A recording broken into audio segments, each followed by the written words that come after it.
Rolling से आना।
जो आते जाते हैं उनको सर चाय आप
Oh, that's all.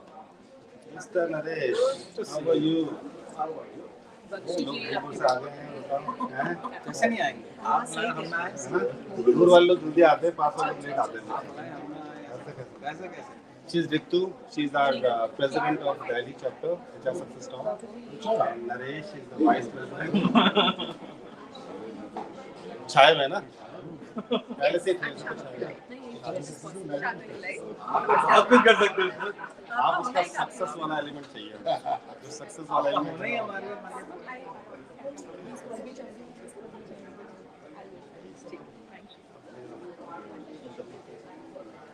तो या प्लीज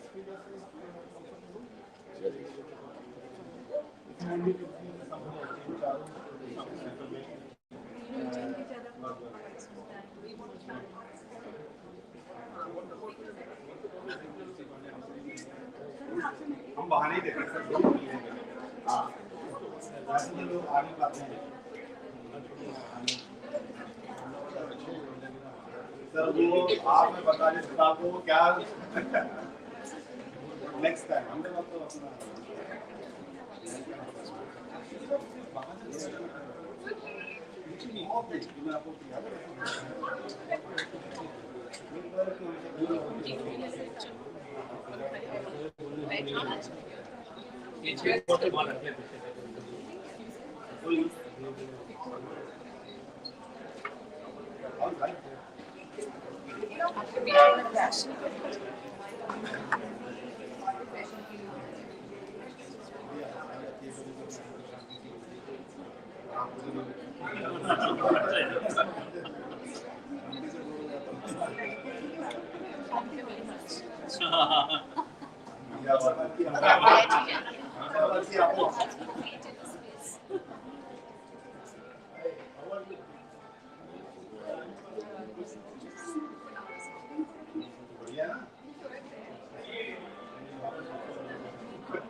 मैंने बोला एक एनर्जी बढ़ जाती है ठीक है आए हैं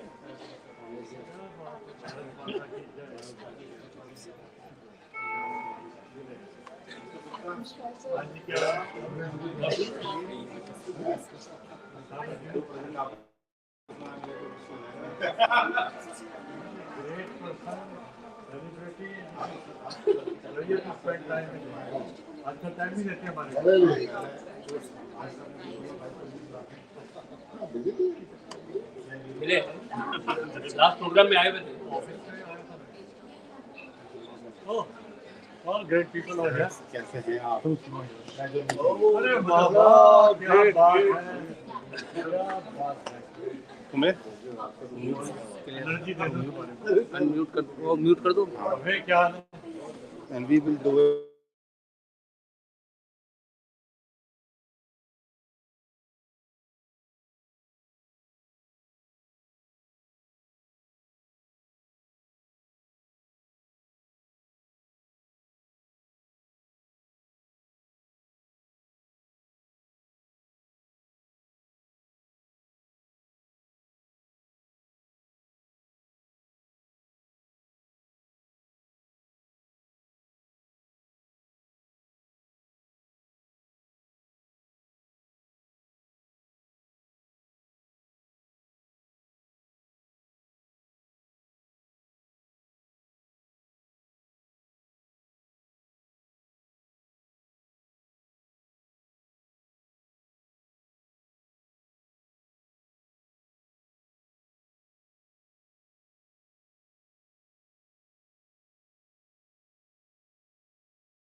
लाइव लाइव तुम 30 पहले मिनट से से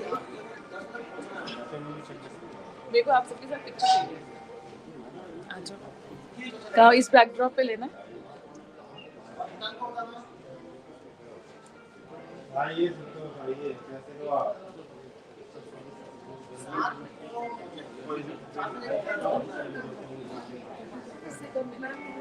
यहाँ पे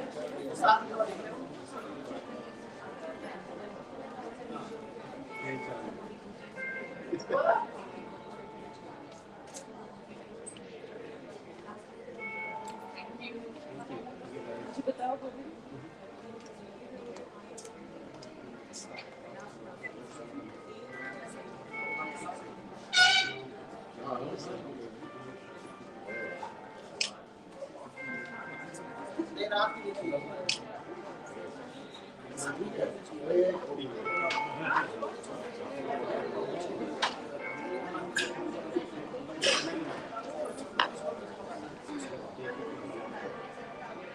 Yes.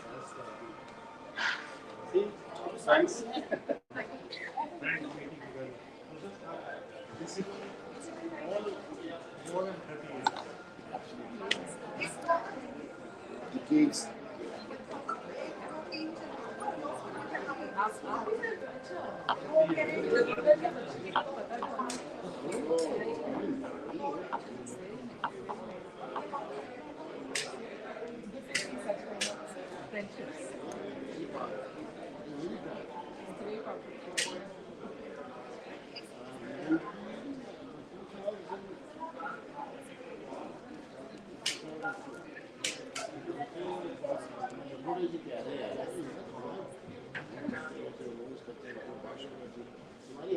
चलाने का एक बार देखो और ऑफ करना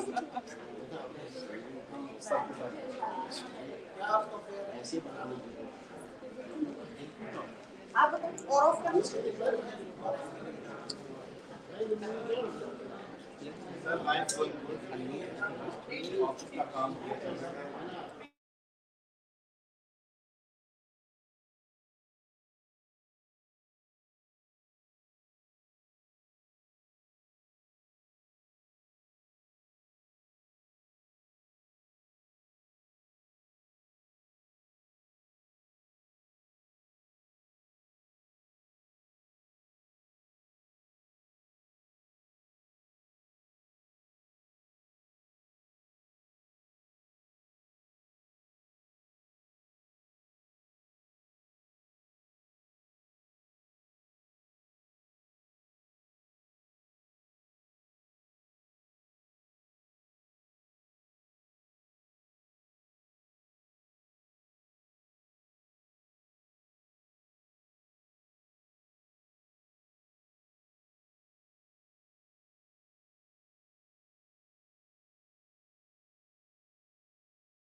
Hello.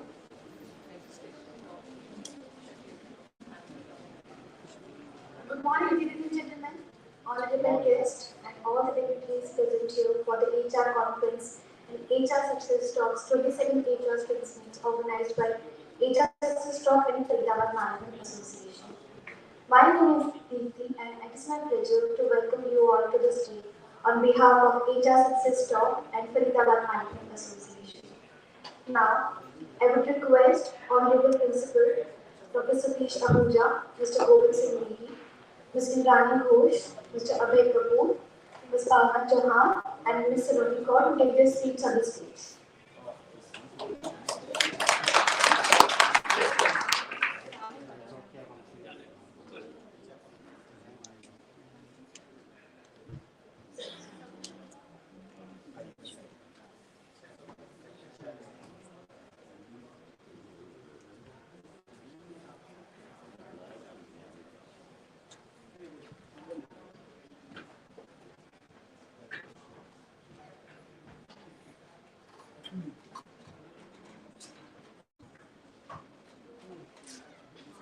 Thank you.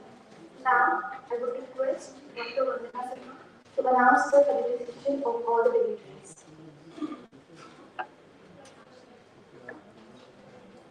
I would request Dr. Ashima Tandon to please come.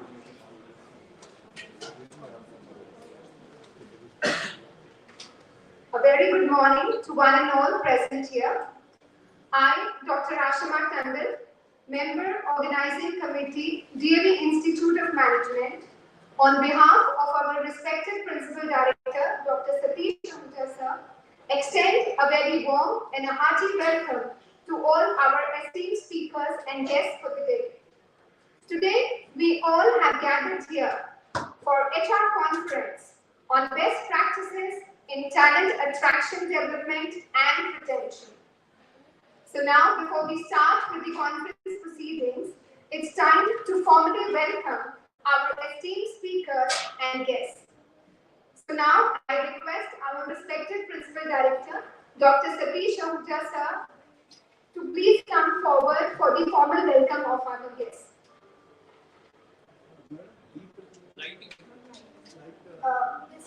Sir, they have kept in their schedule after this.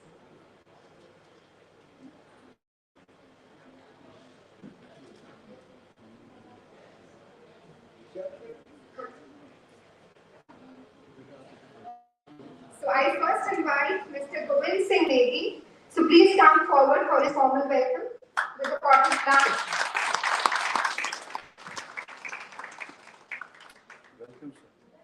Welcome, sir.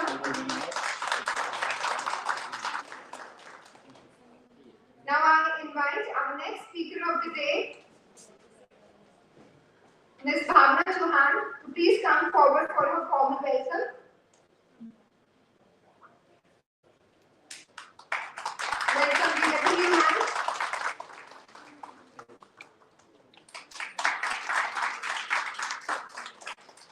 I now request our next speaker of the day, Ms. Indrani Ghosh, to please come forward for her formal welcome. Please हम welcome करेंगे दोनों मिलकर आपकी blessing के साथ Welcome you, ma'am. Now I request Mr. Abhay Kapoor to please come forward for his formal welcome. इसके आगे किताब रखो। Welcome you, sir. मैडम आप भी आज भी सारे म्यूट नहीं हो रहा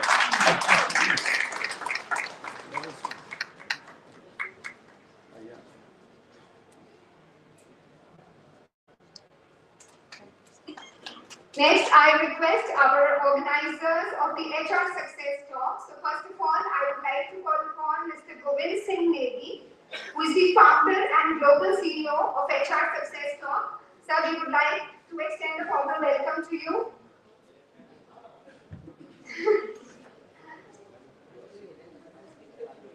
We welcome you, sir. सारे प्लाट आज वही लिखे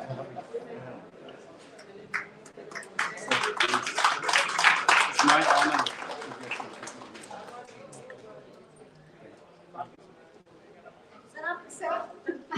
आप रहिए। I now call upon Ms. Deepti Kurane, who is the country head India for HR Success Talk. We welcome you, ma'am. Ma'am आप उधर आइए। आप बीच में आ जाओ, ऐसा लगेगा ये मुझे मिल रहा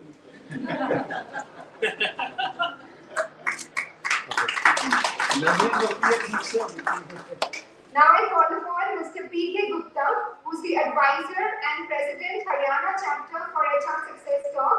We welcome you, sir, to this HR conference.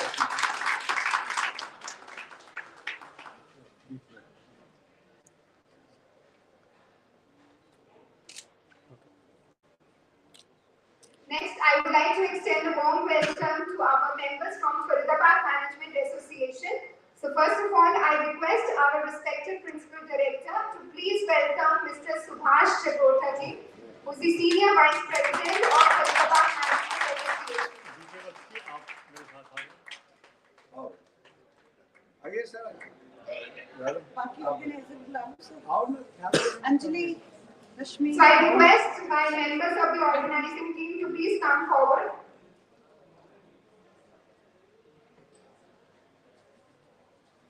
आप भी आ जाओ सर, नागराजन भी आने चाहिए। सारा सीन तो आपका है, आप तो ऐसे क्रेडिट लिए जा रहे हैं।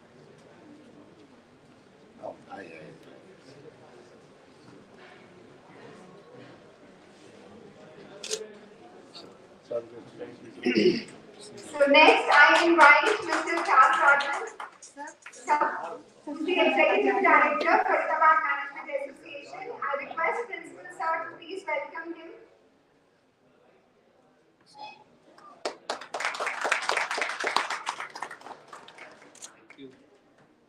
Thank you, sir. Next, I invite Ms. Saloni Kaur, who is the President, Faridabad Management Association. And please request to come forward for the formal welcome.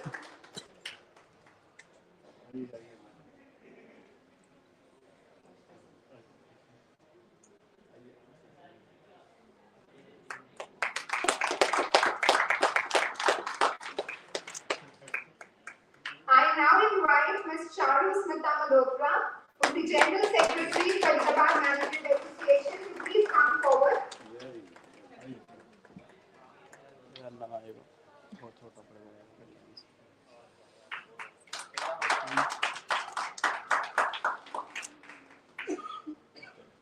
I now invite Mr. K.P. Dhiman, who is the Treasurer, Faridabad Management Association. Sir, you are requested to please come forward for the formal welcome.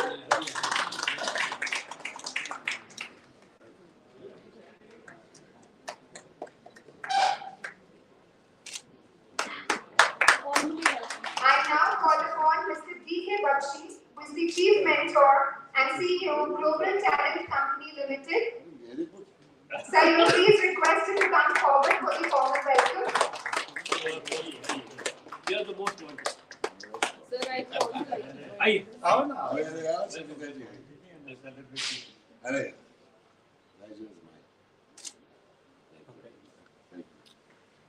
I now request Mr. Ravindra Singh, who is the core council member for Faridabad Management Association.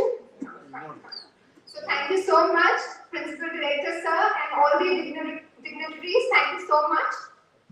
I now request Ms. Deepti Kurane to please come forward and proceed with the proceedings of the conference. Thank you so much. Light जा रही है ना phone लगा दो क्या कोई copy लगा कुछ ऐसा Thank you, Dr. Rashma.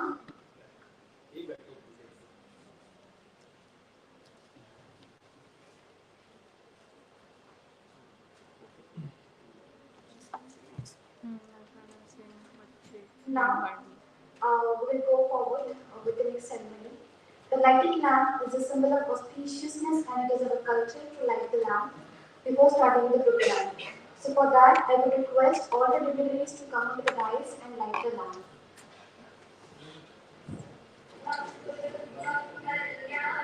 I would also request the team to please join the lamp lighting. Dr. Sunita Rashnoy, Dr. Ashma Tandon, Dr. Anjali Ghosh,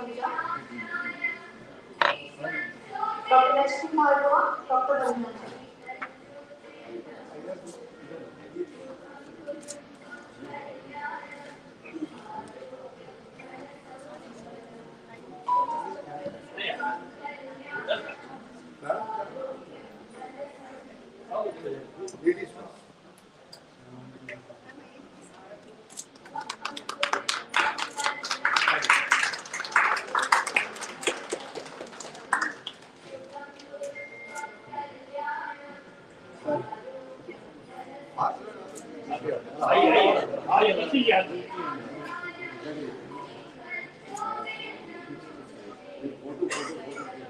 photo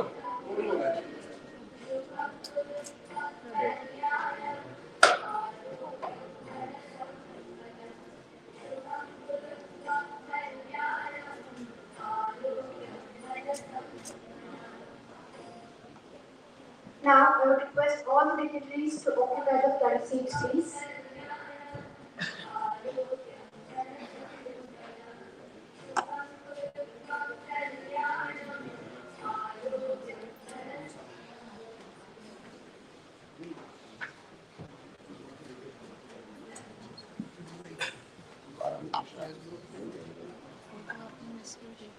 that side. Yes.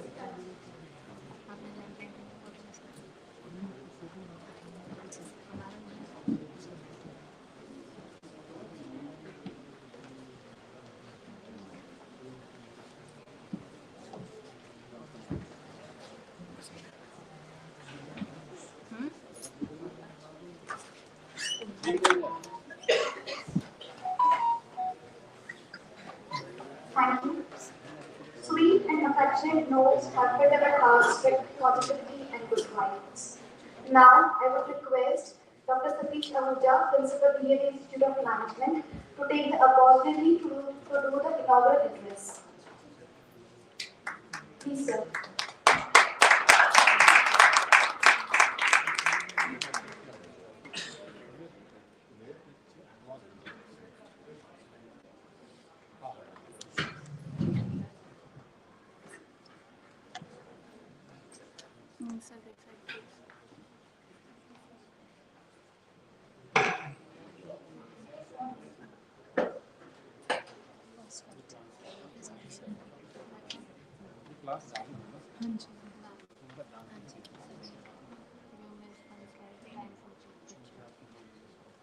The honorable August audience,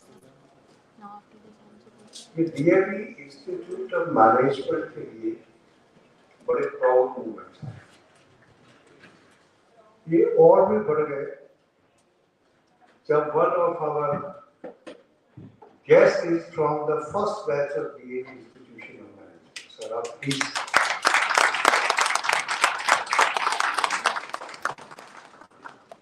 मैं करीबन 1 साल हो गया इस institution में। And I have been a principal for 50 years in DAV College. तो government की एक ही कोशिश है, चाहे वो AICTE हो, चाहे वो UGC हो, कि education should be skill based. Skill university भी खुल गई और आज कितने गेस्ट हमारे जो स्किलफुल है, अगर मैं इनके नाम लेने लगूं तो मेरे 5-7 मिनट उसमें गुजर जाएंगे। तो एक लाइन से ही सबका वेलकम कर देता कि जिनसे मिलके जिंदगी से इश्क हो जाए वो लोग आपने ना देखे हो मगर इनकी शक्ल में होते तो है।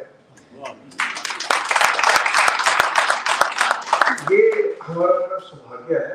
I just speak 2 minutes because हम सारे साल स्टूडेंट्स को थ्योरेटिकल सिखाते रहते हैं। क्यों मेरा मन था कि इंडस्ट्रीज के साथ टाई अप करना is not only my demand, it's government UGC all. तो वो 30% पार्ट की बच्चों को पता लगा, it's only 30%। It is like आप घर में बैठ के किसी को डॉक्टर बनाओ और उसे कहो कि तू ऑपरेशन कर ले, it's exactly like that. We are doing that kind of thing. You have chosen a very, very beautiful topic, and the first thing is talent. I thank Rajan ji कि इन्होंने हमें अपॉर्चुनिटी दी और हमारा institute चलाना। Talent. Talent का क्या मतलब है? Talent means जो employable है, but how he will be employable? By learning only 30 days. Now, until or unless he joins any industrialist as a group, maybe of any level, he cannot learn, and specifically HR. Because most of the theoretical and practical combination make him perfect. Then we talked about attraction. It means there should be both way attraction. There should be attraction from the student part also, that you love to ask him to join our organization. And similarly, for him, there should be a work culture, specifically start with HR, so that he feel maybe salary is less, but the part is very comfortable. A very good organization, working very अच्छी है. So two things, talent, attraction. पर इसी से बात नहीं पड़ेगी, इसकी development भी करनी है. And thanks to Rajanji, what a beautiful topic for our students also. You can attract for 1 year, for 2 years, for 3 years, for some time. Maybe with your culture, with your personality, with your organization behavior. Your attraction can continue for some time. But believe me, things are changing very fast. जो decision आपने एक दिन पहले लिया है वो 3 साल के बाद में भी डेट डाउन भी रहेगा. Yes. सर मैं रिक्वेस्ट आप बोलिएगा किसी का वीडियो चल रहा है मोबाइल में और वो डिस्ट्रैक्ट कर रहा है. Okay, please. I'll take only 2 minutes because I want to listen to you more. So, if that talent and that attraction is not maintained, is not developed, nurtured, and changed time to time, believe me, everything at one point of time people feel starting boring. मैं organisation change करना चाहता हूँ, मैं product change करना चाहता हूँ. तो ये जो पार्ट है इसको अगर रिटेन करना है टैलेंट और अट्रैक्शन को, the only thing is that you have to talk about development. हमने यहाँ एक इंक्यूबेशन सेंटर खोला है, but because that is theoretically is not able to work. So I was requesting some of the industrialists, please come.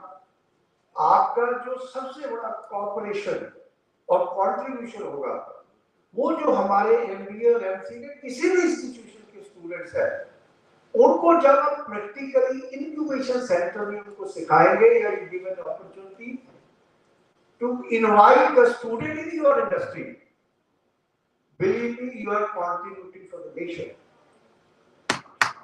You are contributing for them. So I just request all of you that this workshop or seminar may be for the industrialists, but let us make it a student-oriented also, so that the students of MBA and MCA and all others who want to choose the area of HR must come forward and just listen from me. I'm telling you the fact that 25 years back and 20 years back, one of friend Subhash Jagotari came to my institution in DAV College. He talked about value and ethics. And he talked, if you meet Iranian persons, how you will talk to him. If you meet Sri Lankan person, how you will talk. If you meet Japanese people, how you will talk. So he talked about different countries, different persons, values, ethics. Believe me, मेरा वो first batch में सारे BBA के student थे. 80% of them are well placed because he learned all the things which they have to face in life. So from that day, I just remember him for his contribution. So I am motivating you people also to please come forward and give your biodata and find some time either in the industry or in the institution to help the students. So last one is the retention. It's very important. DAV is a one organization where one person join never leave, and you may be also like that. But retention at present is very difficult. Very difficult. You may train everyone, But even for 10,000 rupee, people shift to next organization. So first, earlier which we used to talk about loyalty, now we talk about opportunity. So there is no loyalty, but everybody is hard work, sincere, smart, but looking for an opportunity. क्योंकि हम समाज में बात ये करते हैं, package कितना है? You're surprised to listen. The package is not in education industry. The package is in the manufacturing industry, service industry, in any kind of the industry. I don't mind. Maybe that may be attraction. But if you want to generate loyalty, the first three parts is really important. That will automatically retain your people. So healthy practices, a good organizations, a valuable organizations where people love to work. Even small motivation, maybe in kind, maybe in words, attracts the people. If your employee come in the organization with a smiling mood, and leave the organization with a smiling mood, we are doing contribution not for your industry but for the society also. क्योंकि वो जब घर जाएगा, he will be very peaceful, he will be very happy. This is not only the package which matters, it is the happiness which also matters. So I am thankful to all of you. बोलने में तो मैंने Guinness World Record बनाया हुआ, but today I want to listen all of you, and all the students are perfectly wanted to listen all of you. So that's why I take my place and thanking Ji and Madam also for giving this opportunity that a number of industrialists are here and we will be able to meet them and listen them. Thank you. Thank you.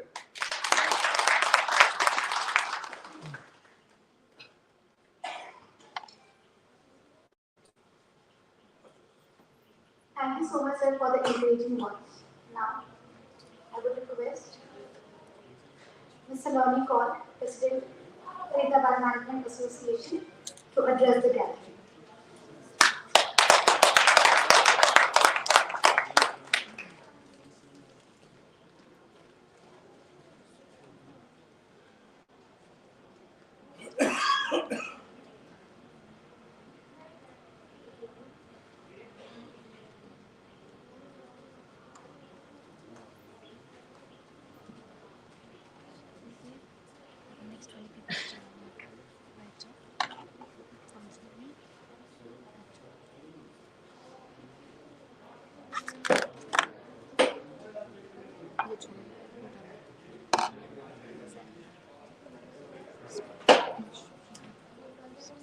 Speakers, welcome address presentation.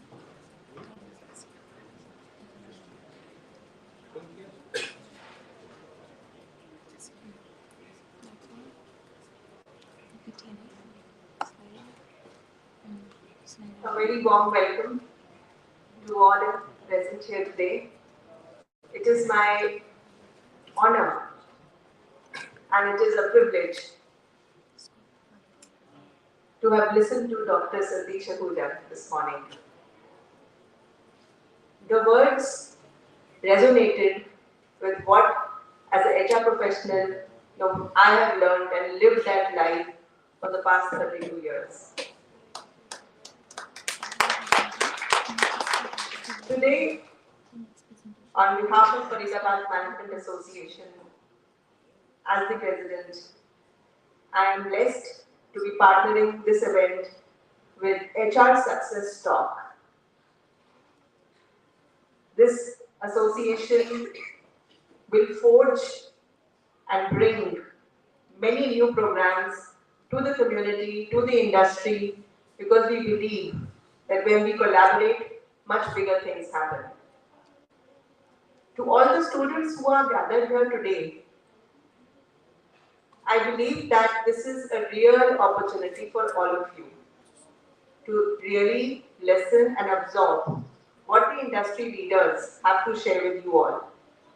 When we talk of talent, like Sir said, talent is which is employable. So are we really learning the right skills? Are we employable? And what would be those best practices that are currently being used by the organizations all over the world? Because we have global leaders here today who have worked with global organizations. And these leaders are going to share their wisdom with all of you today. I welcome one and all once again to this gathering and knowledge sharing session. Extremely delighted and extremely humbled to present this human resource conference. To share a little description about what we do at FMA, we are affiliated to IMA, which is All India Management Association. IMA is the apex body of management excellence. Again, a position very humbling and very empowering. It was formed in 1992, and I must say the leaders, the business leaders of Faridabad were responsible for creating this association, and there is a legacy that I am equally excited and delighted to not just live up to, but to accelerate further. Why FMA? We started with memberships, we started with programs, we started by creating a differentiating factor. And what came out was a logo. And I have to thank Charuswata Gupta, who was instrumental in creating this logo that said fellowship, learning and innovation. These three are those values that FMA stands on. We believe that this is what we bring to the industry. The industry is looking at skill development. This is rightly said by Reverend Principal here. The industry is looking at talent. The industry is looking at solutions. And we are here to offer those opportunities. So in pursuit of management excellence, we invite one and all to build your people and leaders with Faridabad Management Association. And to do that, we have lots of programs. We have management education, we have professional development, we have assistance and programs, community and networking, in which we offer specific verticals. Yes, thank you. So, we have Abhivyakti, which is a leadership series. Leadership talks with global leaders. Now, these are global leaders, but they are all locally present. I recall when Dr. D.K. Bakshi talked about global. This is a term that he used almost 20 years ago. Global. Having a global vision, but be local. Implementing those locally. So we have been very fortunate in doing these leadership series, these talks with global leaders, inviting them to share their journeys with us so that our audiences can also learn and benefit.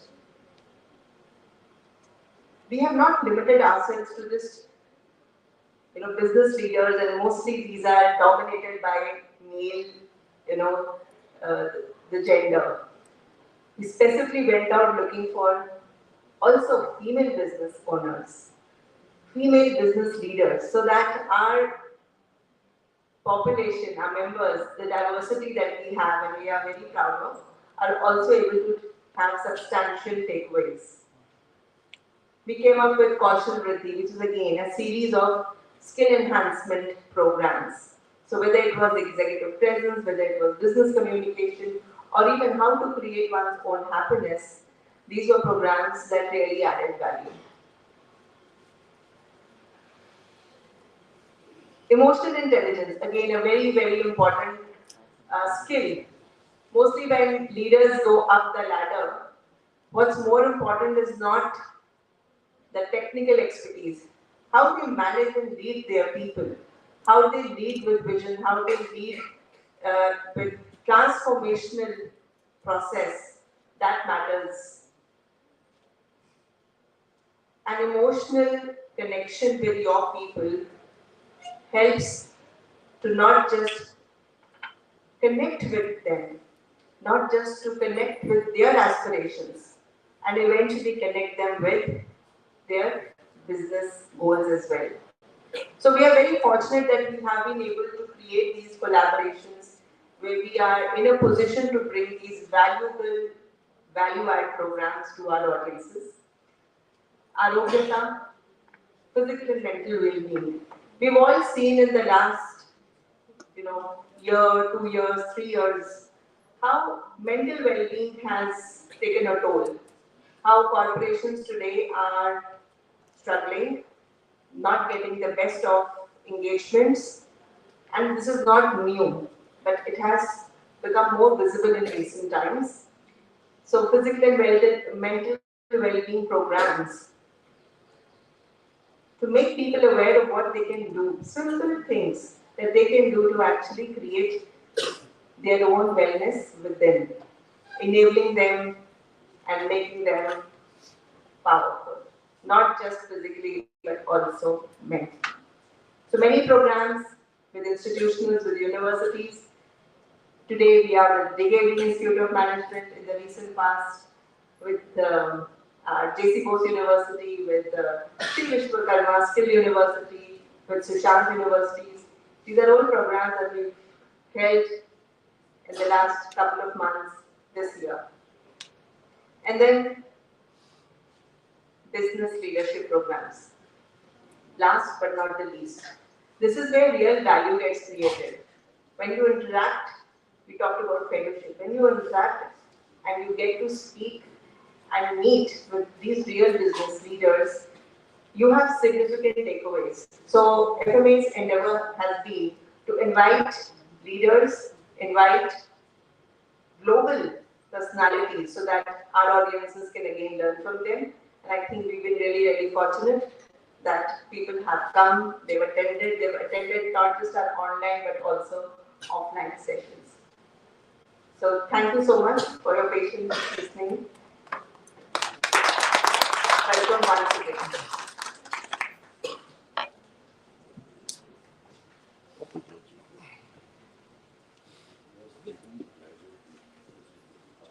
Thank you, ma'am. Now, I would request Mr. Govind Singh, founder and global CEO HR Success Talk and Head Talent Hero in India and the Degree Center Team for People and Global, to address the gathering and share the story of HR Success Talk.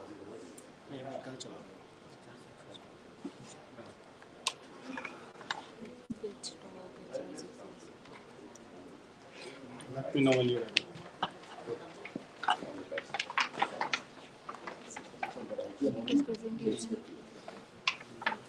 See you, sir.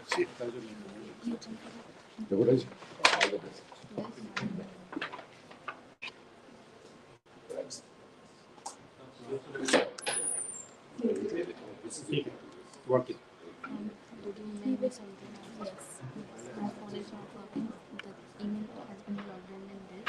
Need me to download it and create. Hi, everyone. I know it's gonna be a long Saturday for you guys. I'm not used to being on the back of the podium, but I'm sure that you might not be able to hear me if I go that side. My name is Govind Negi. I'm the founder and global CEO of HR Success Talk, and I work for a company called People Are Global as head of talent Europe and India. So I have two roles to play today. So I'm playing my first role as the founder of HR Success Talk. So I would like to thank FMA Salonji and all the people here, and also DAV Institute of Management for inviting, having this collaboration with us to have this event today. I have been given the responsibility to talk about HR Success Talk, and I can tell you that many students who are sitting here, professionals, entrepreneurs, everybody should listen to it very carefully. We have changed thousands of lives in last 10 years. If you want to know how, here we go. Look at the number of members we have. 150,000 HR professionals and business leaders across the globe, which means we are a global community which works. Don't worry, I can. All right. So if you look at and read it, we are a global community which is present in multiple countries. And where we are most, please don't do that. These are our global chapters. As you can see that our country head of India is already present in front of you. Dipti is here. We also have our presence in UAE. Chalet is the country head of UAE. We have Marianne, and in Saudi we have Tavish. And I think Sonali ma'am was talking about women power, and you can very well see here that all the 4 chapters, 3 are led by women leadership. Might be the reason why HRSS stock is growing so fast, because we have the best of the leadership to drive it to the top level. Now, this is what I think many of you should be interested in. What is that you will get out of HR Success Talk? First thing, we are a community to share and learn, and that is precisely the reason why we are here today. We want to make sure that industry experts should come and share their knowledge, not only with the students, but also with other fellow industry experts. So share and learn. You can, oh yeah. Thank you. Thank you for listening to me. All right, and you can just switch on the lights. So, if you have the hunger to learn from each other, if you are students and you want to learn from each other, if you are industry experts and you want to learn from each other, that's the platform you should be looking for. And if you are looking for mentors in your career, and it does not mean that only students are looking for mentors. At every stage, you look for some mentor in your life. And if you are the one who wants to mentor somebody else and you're looking for mentee, again you can come to this platform. So it's a platform where you find other people who can be your guide in future. And the last one is networking and relationship building. You can use this network for getting business opportunities. There are many students who have been with this community and they get their first job out of this community. You can also find, you can change your job being with this community, right? You can find a better opportunity somewhere outside. Why? Because there are so many people there who always look for good amount of talent, and this is the opportunity this community provides to everyone. So these are the 3 things why you should be joining HR Success Talk. Here is our presence on social media.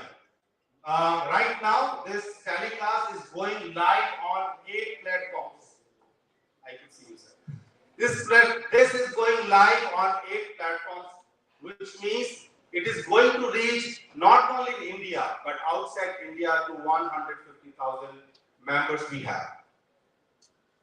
We are also on Spotify, so in case you are interested in HR field, if you are MBA HR and you want to learn about HR, you can go and join our Spotify playlist. You will find almost all the courses in HR free of cost, and you can learn them one by one. This is our learning ecosystem, which means to reach to our vision, we have created a learning ecosystem with many things. And you can see this wheel, there are a lot of things mentioned out there, and take you through them one by one. Webinars. When COVID started, we started going and doing a lot of global and local webinars. And the objective was to make sure that we are reaching to as many as people we can through our virtual network. Right now, we don't focus a lot on the webinars because people love to come, meet each other and share. So I think that's where we are focusing more. These are our HR Strings Meet. Exactly, you are in the HR Strings Meet, we call it. We gave them the numbers today, we have 27 HR Strings going on. So you can see some glimpse of our previous HR Strings Meet, which we have done at various places. So far we have done 27, and you can look at some numbers given out there. This is our forum. Forum is a place where if you want to go and ask questions, so you starting your career in, let's say, in HR field or any other field, you can go and start asking questions from experts. You will have members who are answering your questions through that network. We also have a YouTube channel. In the YouTube channel, we have 13 YouTube video series and 335 plus videos. And those YouTube playlists are aimed to teach you HR. If you want to learn about talent acquisition, go there. You will have various videos to learn about it. You want to learn about L&D, you want to learn about HR analytics, everything is available out there without any charges, which means that the knowledge is available at your disposal if you want to make best out of it. We also do some sort of certifications if you want to get certified.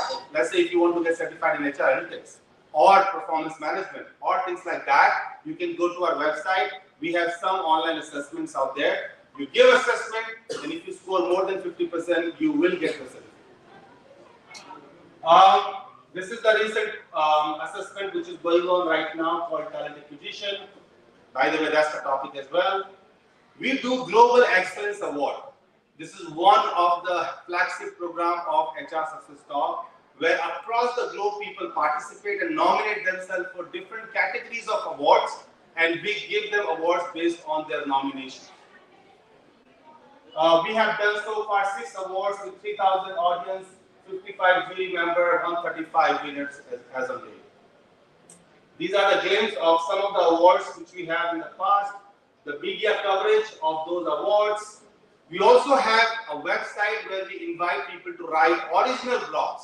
So if any of you is blogger and wants to share their blog with us, we will be more than happy to put that blog on our website. And I can tell you, the moment we publish your blog, it goes straight away to 40,000 members in their inbox. This has that much of reach. So if you want some of your original work to reach to a larger audience, HR Success Talk website is your place.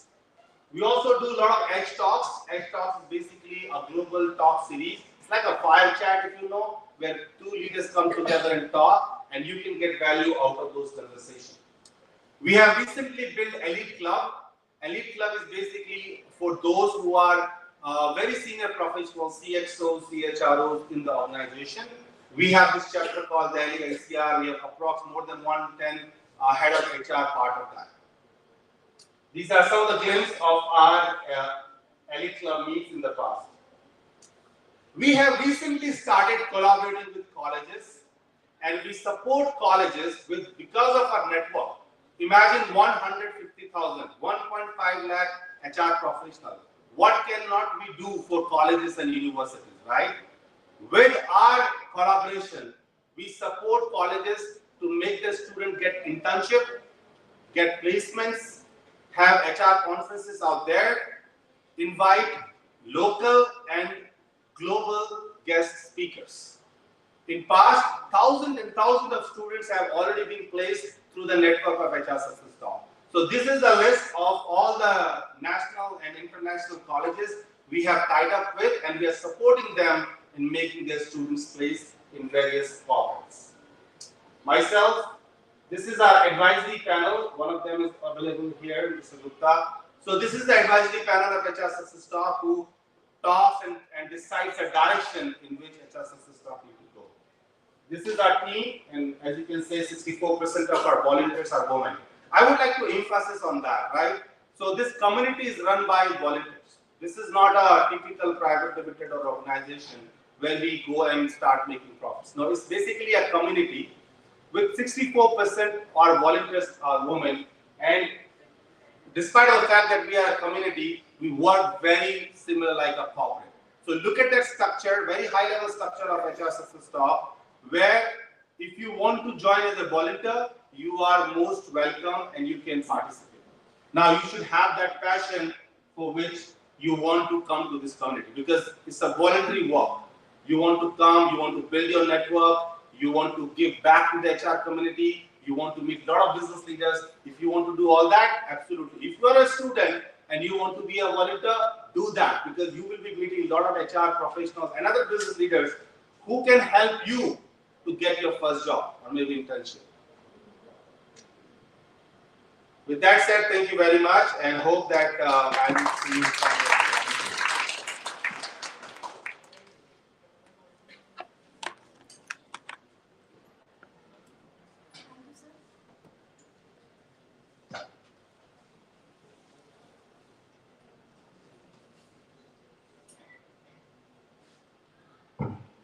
Thank you so much, sir. Now it's time to move forward for the session. For that, once again, I would request Mr. Govind Singh Negi to come on the stage.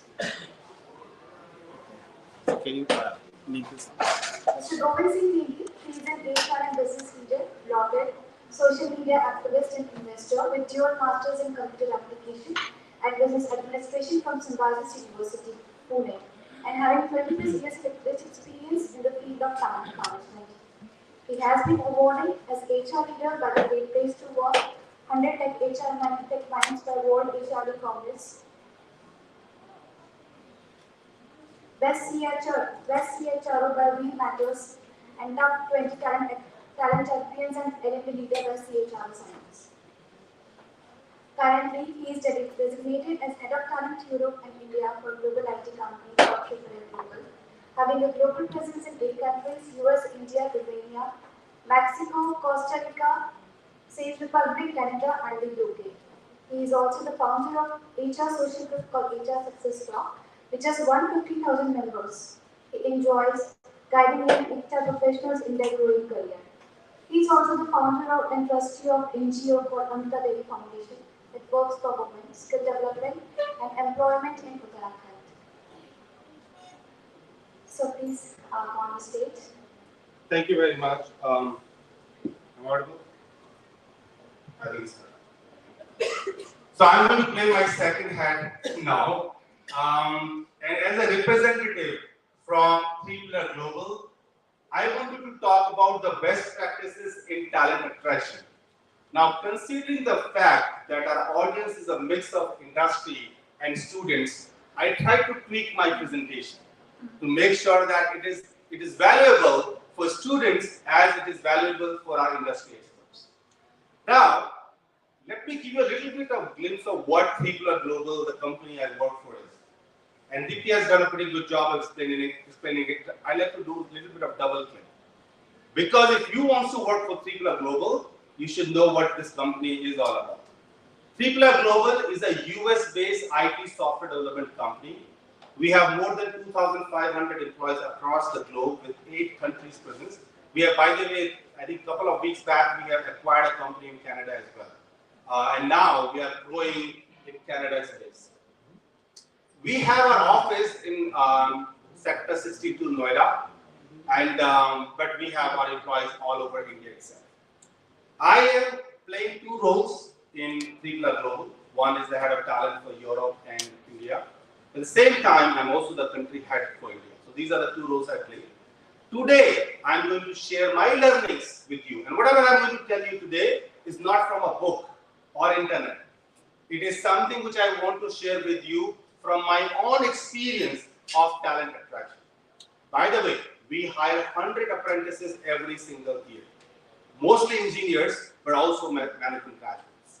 So I will also touch upon what do we do to attract the talent, whether it is a lateral hire or fresher hire. At the same time, I would also like to touch upon, look at the point number 4, which I kept specifically for you guys, that if you are a student, what can you do to be attracted enough by organizations to pay attention to you? I think that's the portion which I would like to dedicate. But I'm trying to do a mix of both industry and students out there. So hope you guys will be able to get some benefit out of it. I'm going to use the model called why, how, and what. I think it's pretty simple. So basically, we are talking about talent attraction. Question is, why talent attraction? How you gonna do it? What is that things you will do to make that happen? Is what I'm going to talk about in a very simple way. And the limited time I have been given. Before I start with talent attraction, let me try to give some little bit of concept. I'm sure some of you might be aware of the fact called marketing and sales, correct? How many of you are not aware? Very good, everybody. So I'm starting changing my questions. So everybody is aware about marketing and sales. So what is marketing? Marketing is basically when you have a product and services, you try to go to the market, you try to brand it, you try to let people know that there is some brand and services like exist. Then comes the sales part of it, when we are actually converting that whole pitch created by marketing into your revenue, sales, money. Now, look at this marketing and sales from a perspective of talent. talent also does marketing. We have to also market. We have to market our organizations to you guys. And that is called employer branding. I'm very sure many of you might have not, or almost all of those students might have never heard of 3 Global in the past, right? Anybody did heard 3 Global? I'm not surprised. Now you know, right? What is it called? Yeah, but what is it called? Marketing or sales? Marketing. I'm telling you what 3 Global is all about. Maybe some of you will go and check my website and see how many people we have hired, like how awesome company we are, right? That's marketing. But when I hire some of you, that's called my sales. I got you as a candidate employee in my company. So why I'm talking about this? Because talent attraction is all about marketing. And my fellow speakers here will talk about rest of the part after the marketing. So I'll not go beyond that. So that's the responsibility I've been given, that what do we do when we talk about talent attraction? First of all, why do we even need to bother about attracting a talent? Many times you might have heard that there is lack of opportunities, right? People are asking references. Hey, can you refer me? I have this resume. I would like to go for a job. Do you have any reference to the job? Basically, there are many opportunities which exist. But the problem is, those opportunities exist for the people who are capable to deliver that. So there is a demand and supply problem, not necessarily in the job opportunity, but in the way like capability of people who are suitable for that position. Now, same time, people who are capable, there is a lot of demand for them, and there are multiple companies who want to take them. Now, if there are multiple companies who want to take them, every company wants to make sure that they always come at the top in their eyes. So why we need to do it? Because if I don't do the marketing on time, my sales will go on drain or delay or not happening. What is sales here? Hiring. My hiring will be delayed. Now, what if my hiring will delay? What will happen? The first problem will dollars. Look at the dollar sign, right? Your direct revenue loss. जितना देर आपको लोगों को higher करने में लगेगा, उतना आप पैसा लूज कर रहे हैं. A company like 3 Global, every single person is thousands of dollars every single month. So if I'm delaying and hiring, I'm losing money. Picturize this way.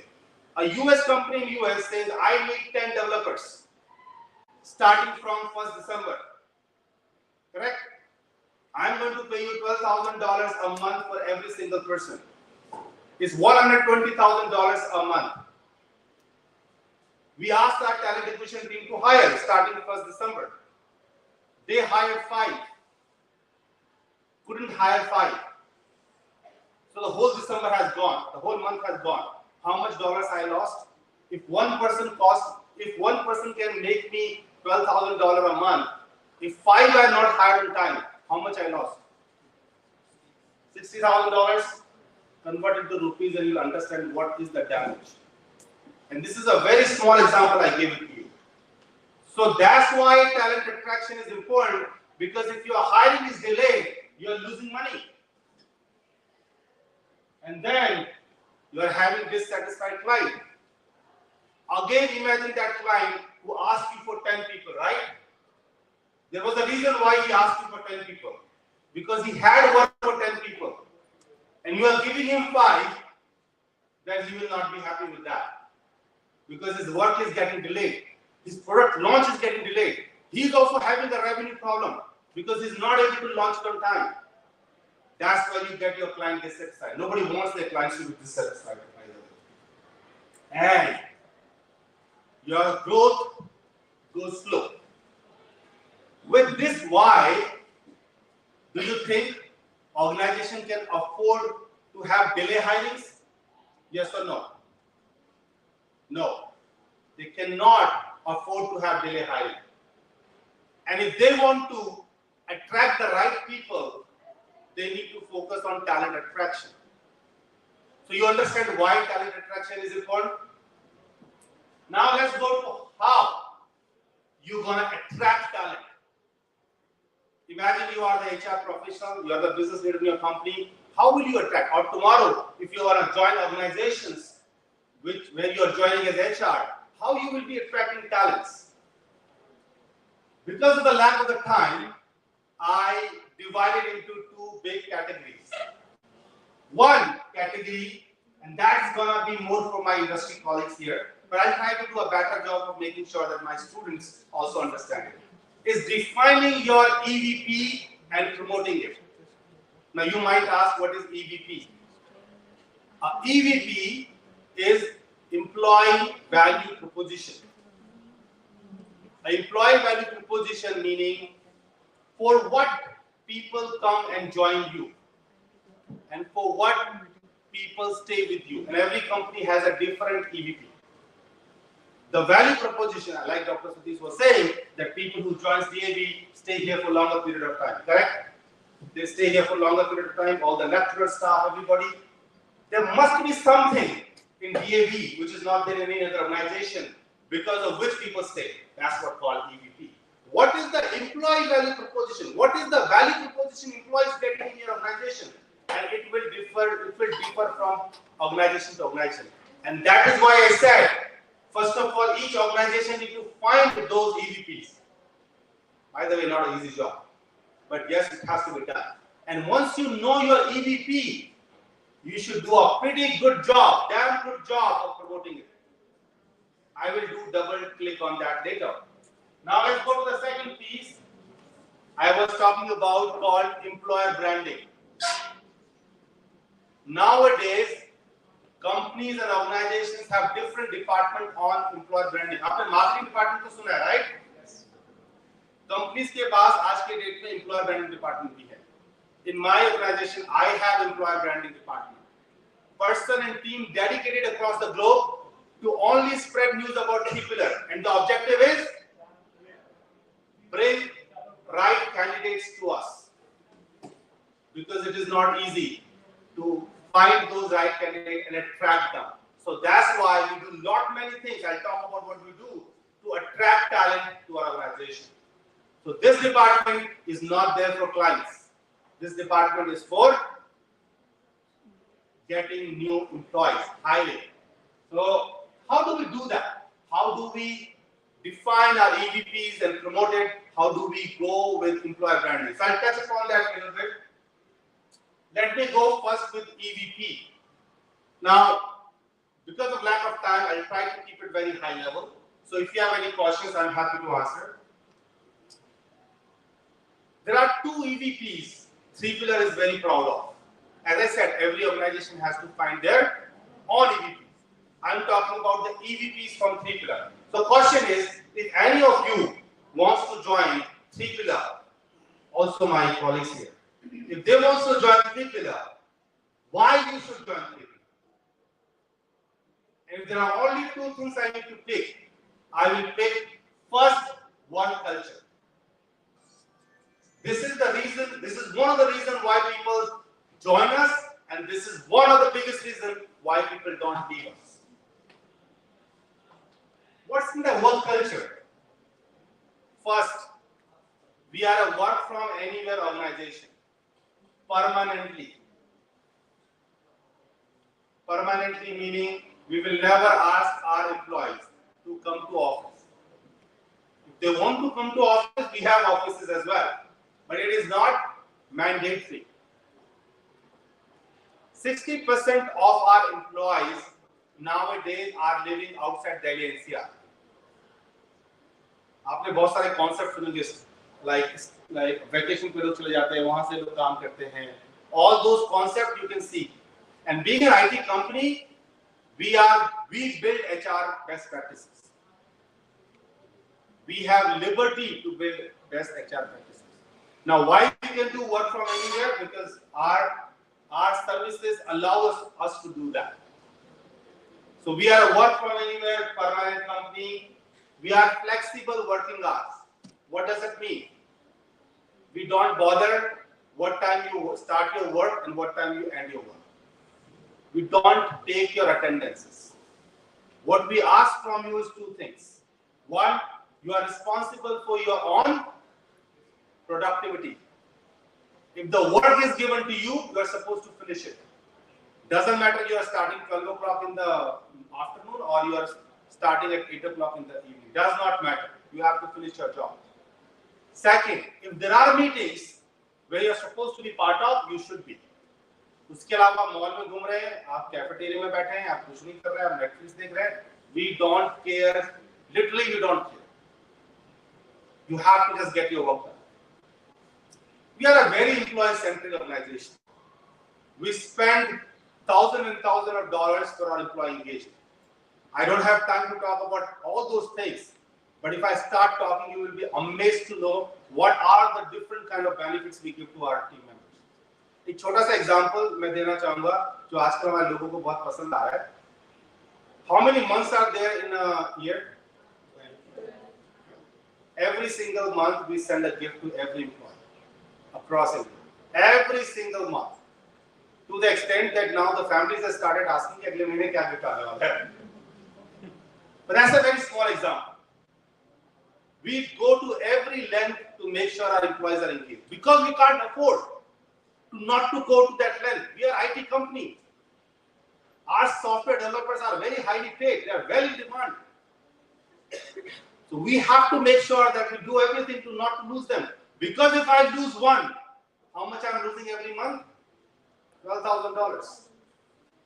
Making good amount of money, right? Better I should make them stay with us. Our managers are coaches.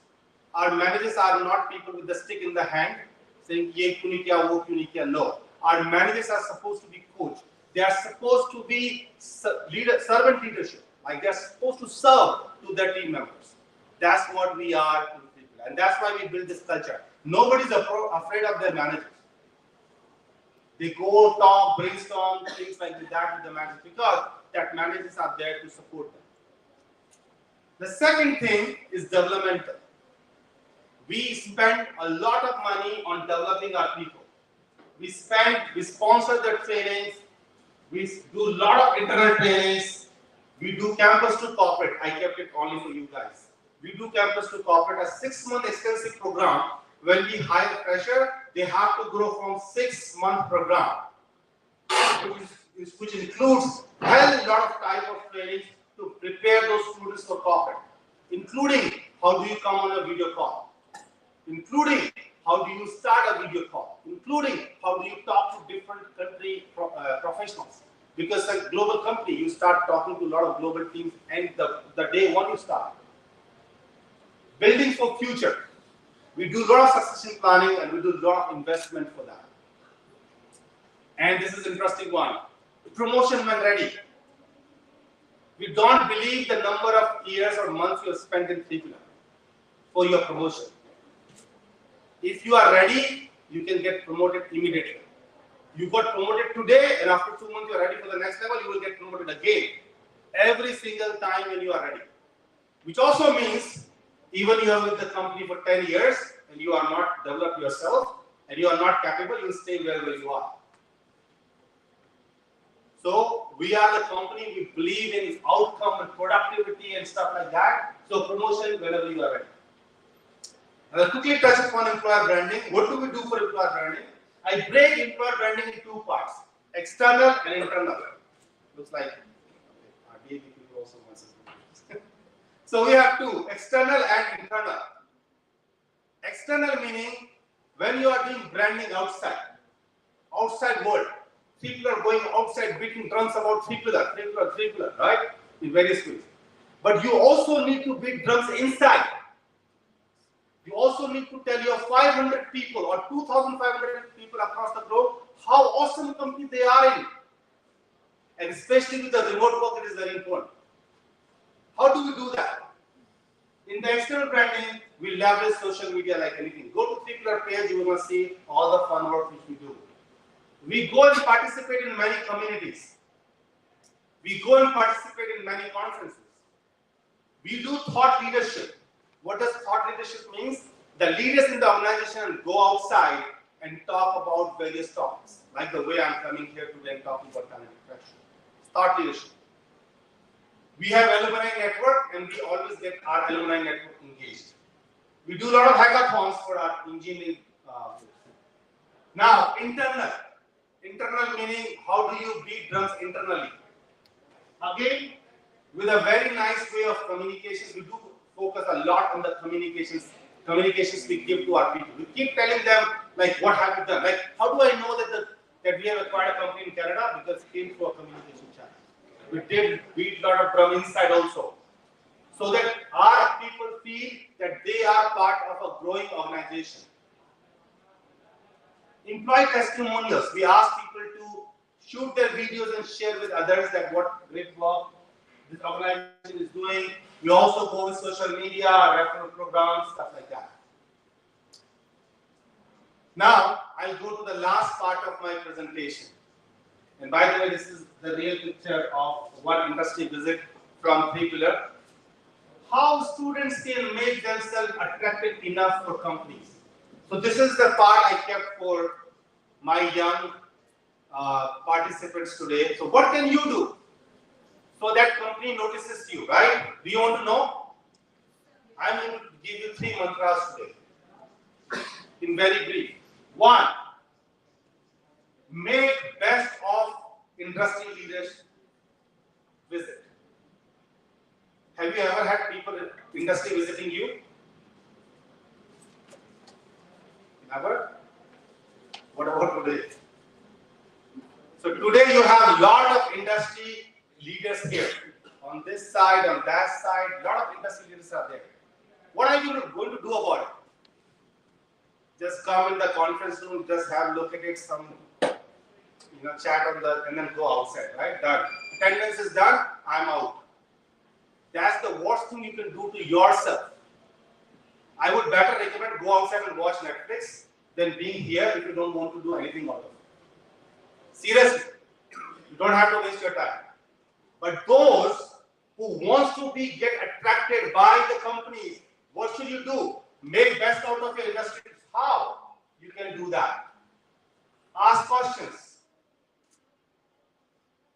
A speaker always remembers people who ask questions. And many students are shy about it. They think maybe my question is stupid. No, there's no stupid and smart question. The question is the question, right? So ask questions. Connect them on LinkedIn. Sometime leave Instagram and go to LinkedIn. Find Govind Singh Negi and see who this person is, right? I'm doing my own branding as well. Like and comment the post, because the more you, I remember a story, one of my employees used to comment on almost every post of mine. Every freaking post I post on LinkedIn, he's the one who used to comment. कुछ time के बाद मुझे उस employ का नाम याद हो गया था कि कौन है, और एक दिन टाउन हॉल हो रहा था and he flashed on my screen and I actually took his name in the town hall because he was very visible to me. So go to the LinkedIn, make best out of it. Do not hesitate to ask for favors. अगर आपको internship चाहिए ना तो LinkedIn पे जाके पूछते हैं, मेरे को शर्म नहीं है कि sir I'm looking for an internship, do you have anything in your organization? What was crossed? I will say no, or other leaders will say no. Sir, I'm trying to change my job. Do you have any opportunity in your organization? All your reference. There's no harm in asking, right? Ask on LinkedIn. You might get lucky. There are a lot of people get jobs like this, but they don't hesitate to ask for favor. Sir, I'm struggling in my classes. Can you teach me something on performance management? Why not? Ask for favor. बोलने में तो कोई problem नहीं है, right? You're not disrespecting anybody, right? पूछ के देखने में क्या? बोल के देखो, क्या पता हो ही जाए. Other thing, join communities of interest. You have two communities here, like one association and one community. Faridabad Management Association and HR Success Talk. Join those communities. Be the volunteers. Because जब आप इस community में join करते हो ना, आप suddenly एक professional body के साथ जुड़ जाते हो. इस तरह के event करने में भी बहुत learning है. Or you come close to the people who are part of the community. Many of HR Success Talk volunteers get the job because they know HR Success Talk leaders. Very easy for them to get job because they have seen those volunteers. So join those community, connect with them, seek for mentorship, start volunteering. This is what you can do. The last mantra, take your internship seriously. Internship होती है ना आप लोगों की, उसको थोड़ा seriously लेना सीखें. I used to get many calls in past, आजकल नहीं आते, but past में Naresh, I used to get calls like, can you, my nephew wants an internship certificate. Can you get us an internship certificate from him? What do you want me to give you a 3-month internship certificate, a fake certificate? What the value this person has got? What was this person doing 3 months? Roaming around. So internship is not for roaming around and getting a fake certificate. It's about actually learning something. So always take your internship. I hope these 3 mantras will help you to become attracted enough to corporates. And with that said,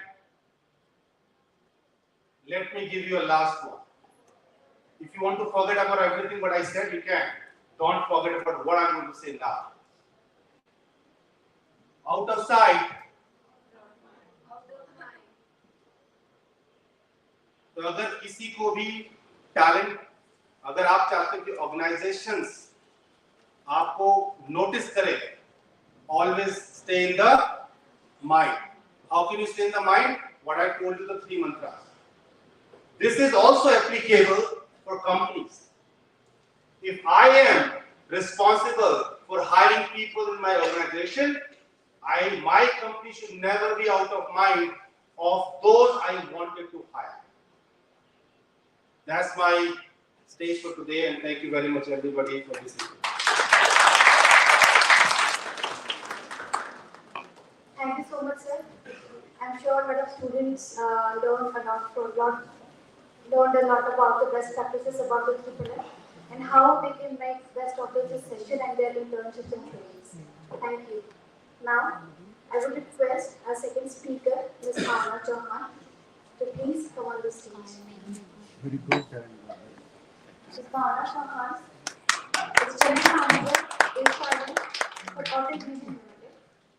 She is a people-oriented professional with 24 years of multi-facet work experience in intensive HR and talent management and strategic HR and audit intervention, including CSR compliances in companies like DAV India Limited, Capital Corporate Services, and Haryana Welfare Society for Persons with Speech and Hearing Impairment, AutoLink.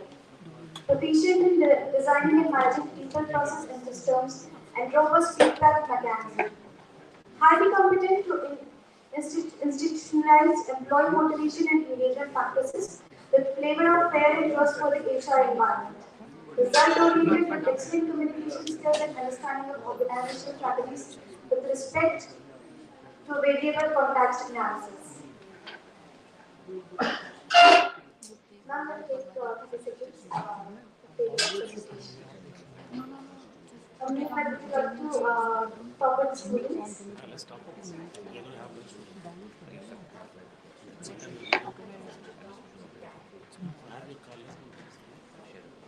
First one.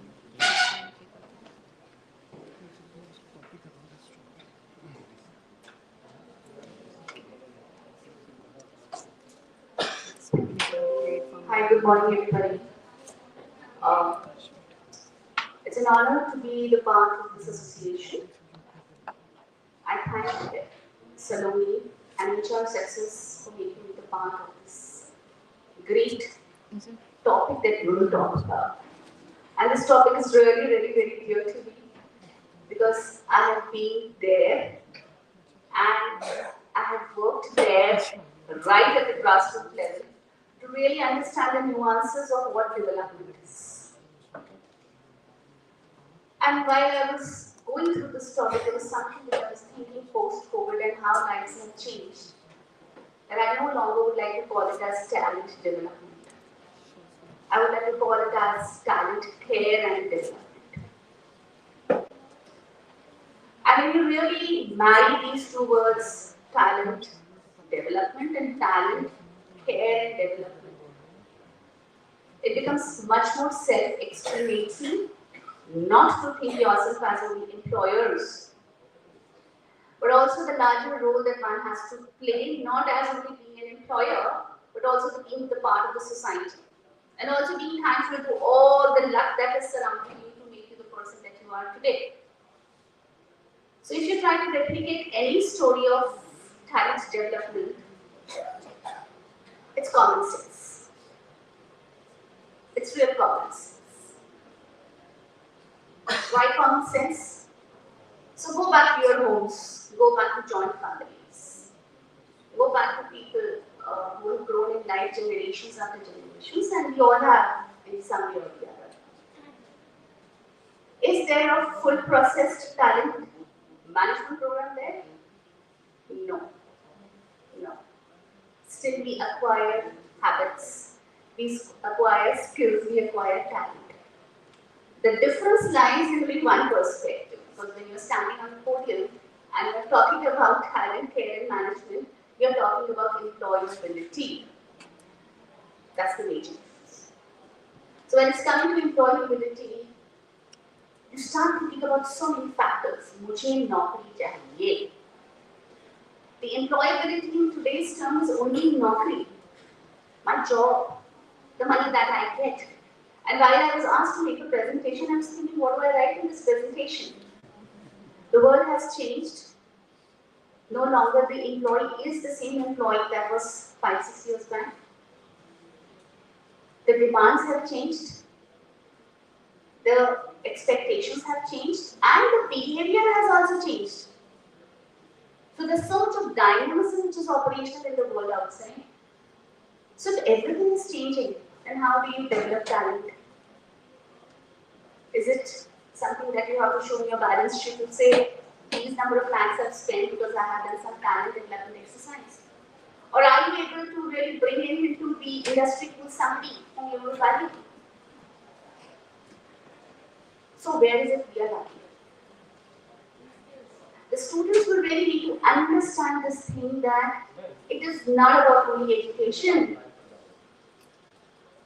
Everybody in that ecosystem plays a part, your parents, your professors, your teacher, your infrastructure. But in that ecosystem, when you say talent development, what do you understand by talent? And why do you develop it? You develop something which is already existing. That's what you develop, right? So what is that? What is existing in you? It means we all have that anything that sparks in us. Everybody has that spark. When companies employ you or companies reject you at the time of your interviews, it's not that you do not have it.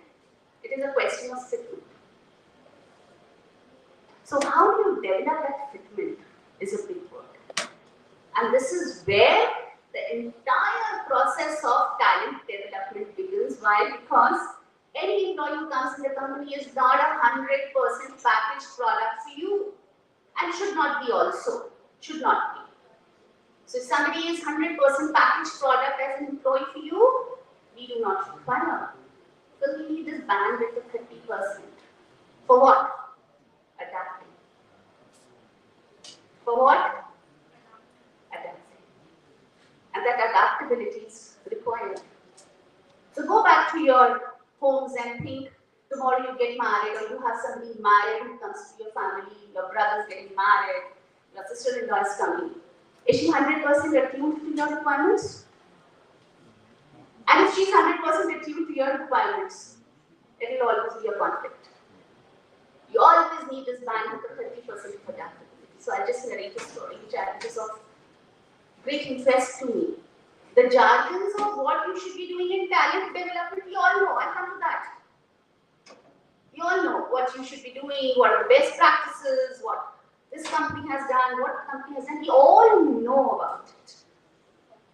But where is it that we fall down is what we need to understand. So we need to understand not as holistic individuals, but we have to understand as holistic partners. Very, very important. So just wanted to narrate, there was this book by Mr. R. Gopalakrishnan. I just heard about this when I was listening to Negi. And this book is, there's a book by name of The Bonsai Manager. I don't know. Yes. Mr. Tyagarajan? Yeah, so that's a wonderful book. The book's name is The Bonsai Manager. And he's given examples of companies, how they have done. So there's a beautiful story. So I just quickly would like to share this story. So there was one researcher who was ornithologist who used to study birds and their behavior. So long back in 1900, in UK, they had a system where on the doorstep they used to keep milk bottles without a lid. So there used to be no lid on the bottles, and it used to be dispatched at their doorsteps. And every day there are two primarily which the birds we often see in UK are robin and blue tits. So these are the names of the birds. And they often used to come and they used to see these bottles open, used to perch, pick, drink, and go. So it became a trend. So they were happy, everybody was happy. And later on, change is inevitable, and so gradually they started to cover the bottom with aluminum foil. Now here is where the story of behavior and development starts. You enforced a situation which led to the force on the element to change. If you don't change, you don't develop, right? So now look at the disparity in the behavior. Robin tried to peek inside, break the foil open, drink. And that had a characteristic because cream used to ooze on the top, and so had cream and went off. The blue tips also did. But one interesting story. Over a period of time, on one bottle, lots of blue tips started coming. But it was Robin, standalone, 1, 2. So when this ornithologist started to study this behavior, he said, see, there's a clear demarcation of how adaptability works. So basically, the first step is innovation. That innovation led to change. First factor of development. First factor. You have to be innovative. Not you as a person to be innovative. You have to create a thought process and simplify your work in a process which makes you innovative. That's very important. The second is social adaptability. How do you adapt? How do you adapt? And third is your mobility. So what is mobility? It's not about going from Gurgaon to Faridabad or vice versa. It is about mobility in your thought, which in management jargon we call it as flexibility. Flexibility. So my dear friends, the entire platform of talent development revolves around what you want to develop. In today's time, the pressure of dynamism, the flexibility will expect you to develop. And how do you develop? You develop through your intrinsic abilities that you have, and therefore the word development is used.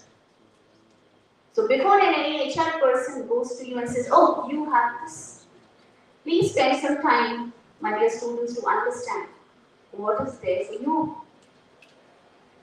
Why? You know yourself better. As Negi said, you have to market yourself. He's marketing this company so beautifully. Why can't we as individuals or students market ourselves with our own identity? HR people all across the world are looking at their uniqueness. That simplicity of thought. That clarity of attitude. Where you want to go. You have stories built around talent development programs.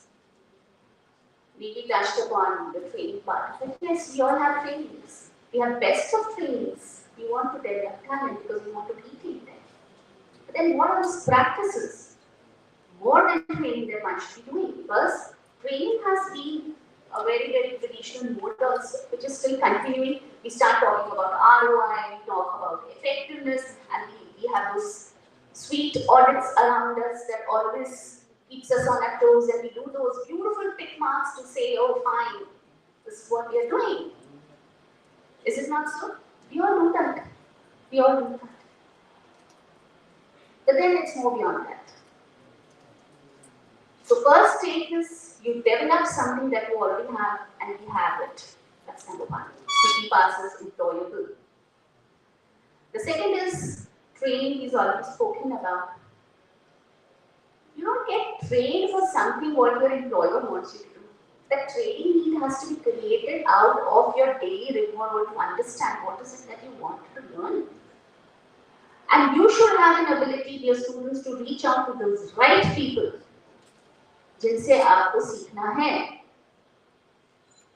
Because for that particular time, that person becomes a guru for you.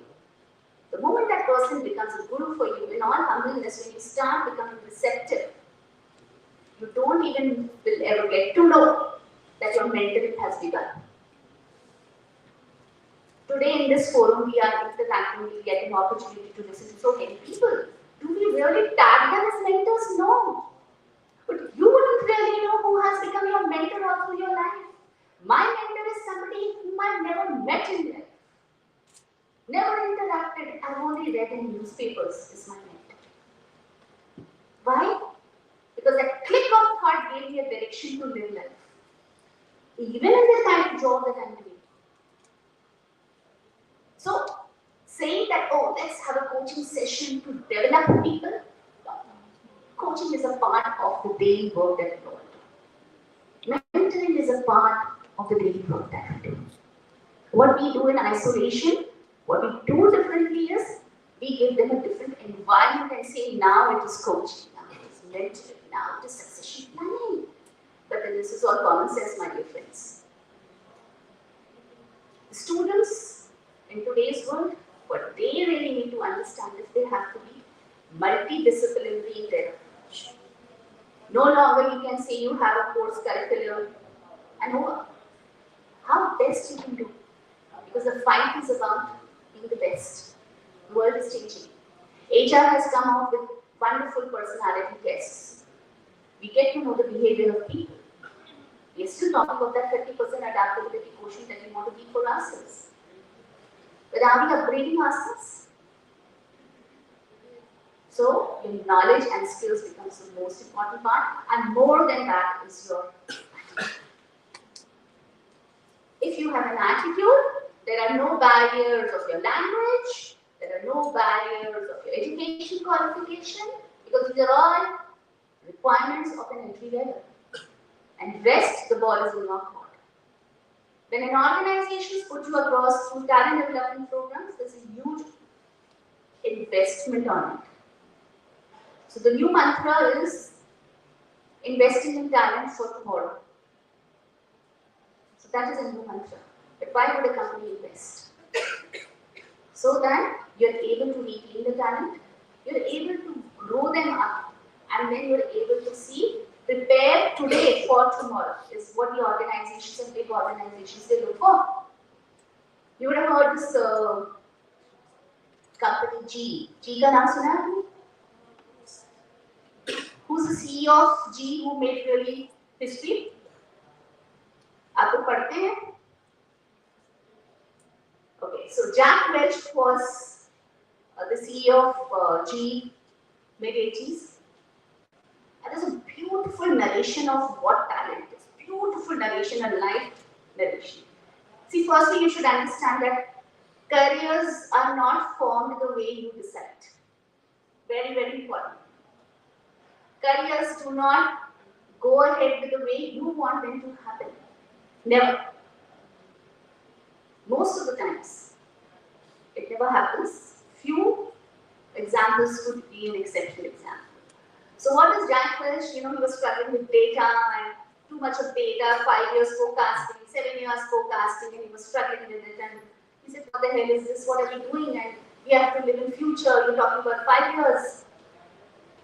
So one of those days he wanted to call his CFO. I'm forgetting his name. His name was Dennis or something.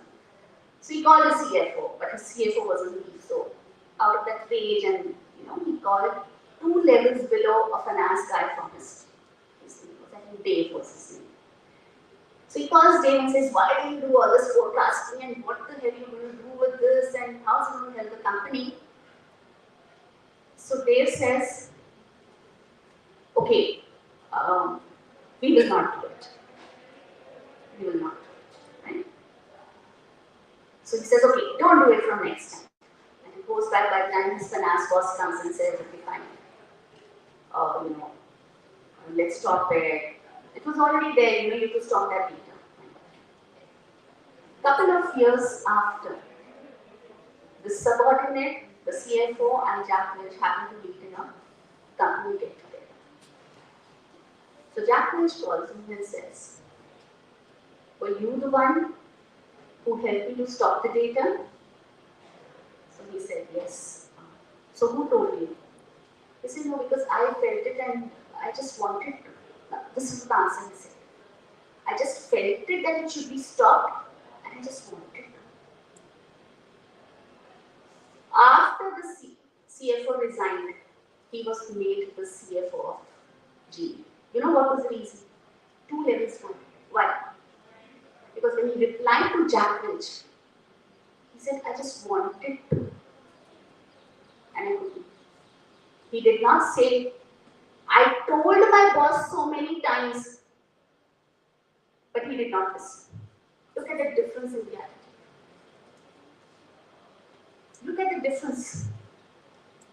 So Jack Welch picked him up for the level of respect. So what is this? This is attitude. And therefore I say careers, do not make careers the way you design, my dear friends. You all would have studied mentoring, coaching. These are all parts of talent development. But have you really applied mentoring? Your mother is your mentor. Did we really call her as a mentor? Your mother is your mentor. The boss to whom you report is your mentor. Like Mr. Gupta was saying in the morning, it's always that we look at the garbage, we do not look at the beauty around. That's exactly what it is. That's what we were talking about in the morning. Succession planning. Why do old age companies or proprietary companies don't get into formal process of succession planning? Why is there so much of a difference between a multinational coming to India and you already have big business houses which are there, which are Indian traditional houses? Because it's a one-on-one relationship.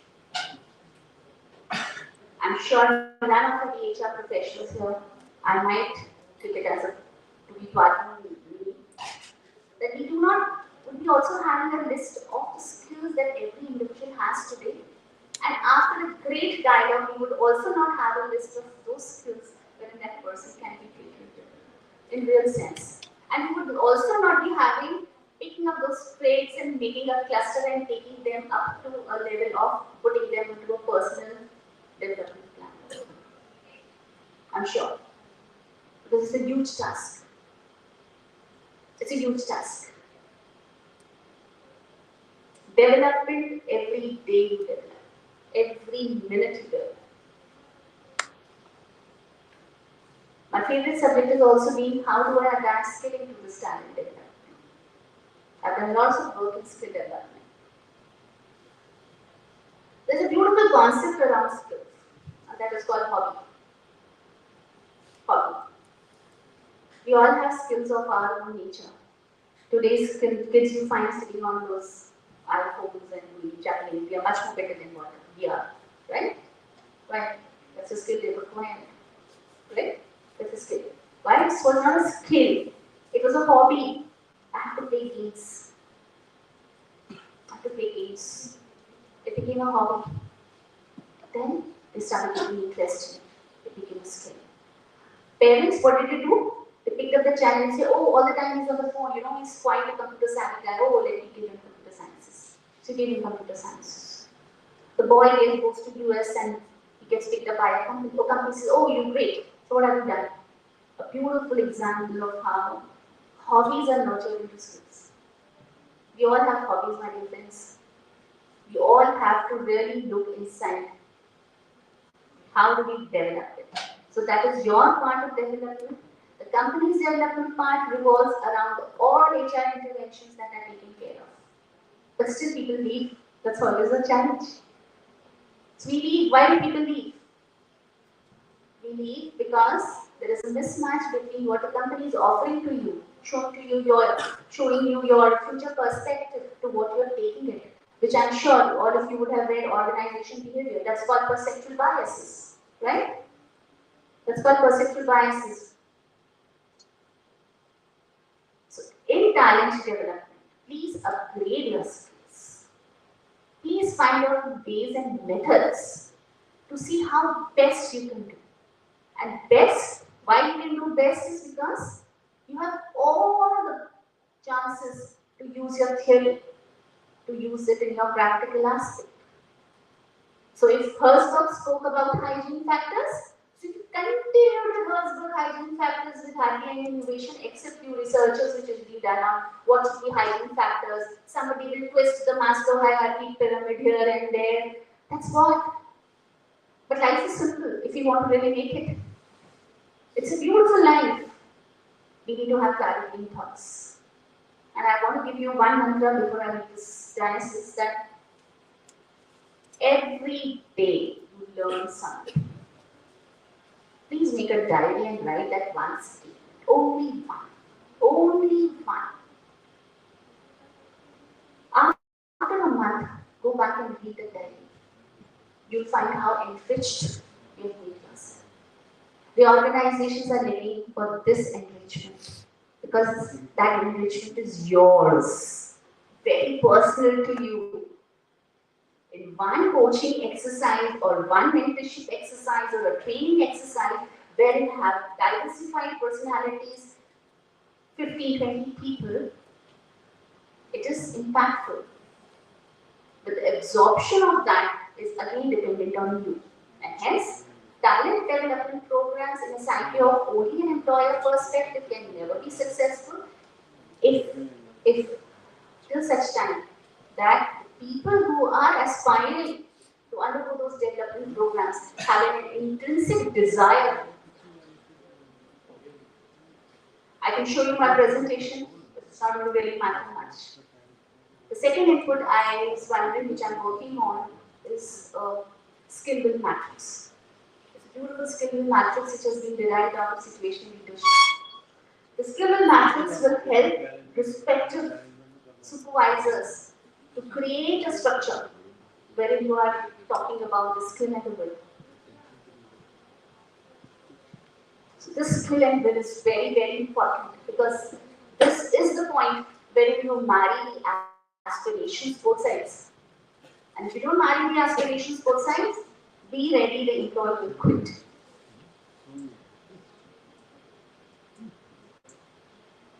So this is all what I could offer or I thought I could do. बाकी सब कुछ वैसे ही रहेगा, coaching भी वैसे ही रहेगी, mentoring भी वैसे ही रहेगी. But you don't need organizations to have very formal programs because there is a business need to do it in a very specific on a specific target audiences with specific objectives. But everybody who can guide you is a mentor. And all those parameters, if you try to include in the perspective of your growth, it is talent development. Thank you so much for your attention.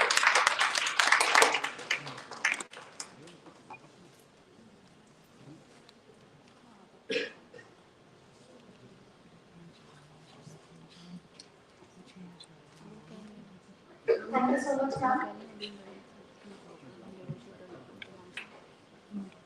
Now, I would request to call our third speaker, Mr. Abhay Kapoor, on the stage. Mr. Abhay Kapoor is the head human resource and administration, personally members of DAV College. He is an HR professional with 3 decades of diverse sector experience across industries including automobile, e-commerce, pharmaceuticals, chemicals, consumer durable engineering, IT and ITs in large Indian and American, European, Japanese, Korean MNCs. Currently, he is working as a head HR and administration for Suzuki Motors and have worked with companies like Indrani Amazon Exports Limited, Renfaxi Laboratories, LG Electronics, Faridabad Group and Abhay corporations in leading HR roles.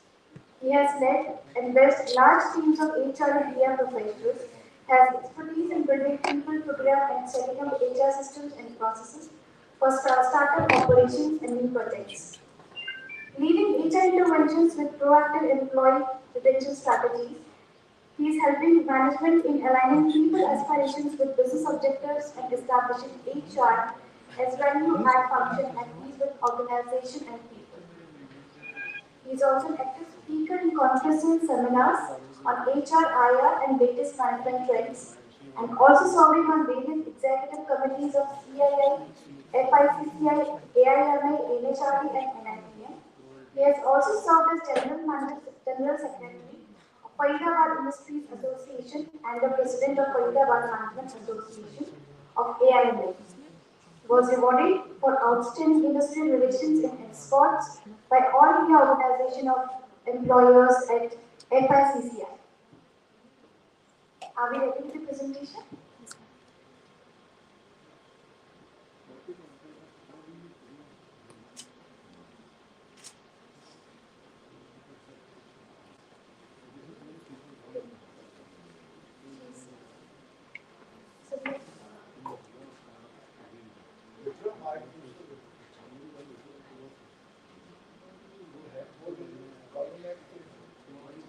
Am I audible?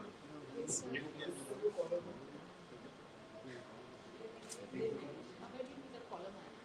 Is it okay? Is it okay to all? Yes. Do you have a slide number? No. Sir के पास. Is it attached? Yes.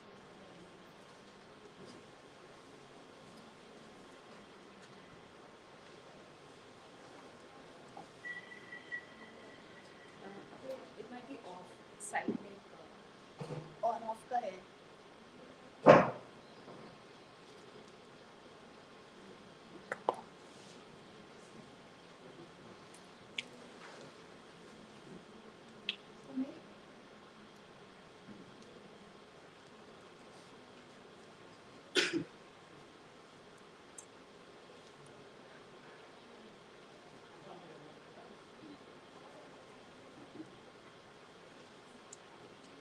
So, good afternoon, everybody.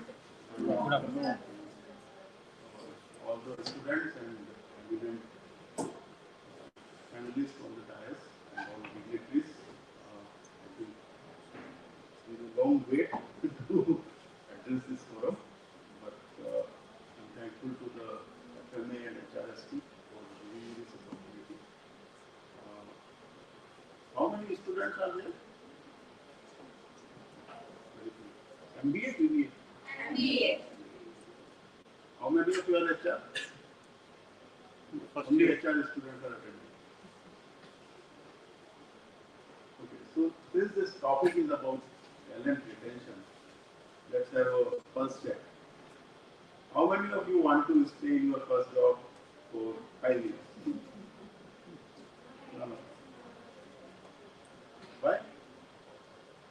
How many of you want to stay in your first job for 2 years? Not job, it's an internship. No, I'm talking about job. When you get into a job, how many of you want to do job after your MBA? So how many of you want to do in your first job for more than 2 years? Only 2 or 3. So it is pre-decided. They want to switch over jobs frequently. Why? You have some feedback from the market that if you switch jobs fast, then you grow fast. Or what?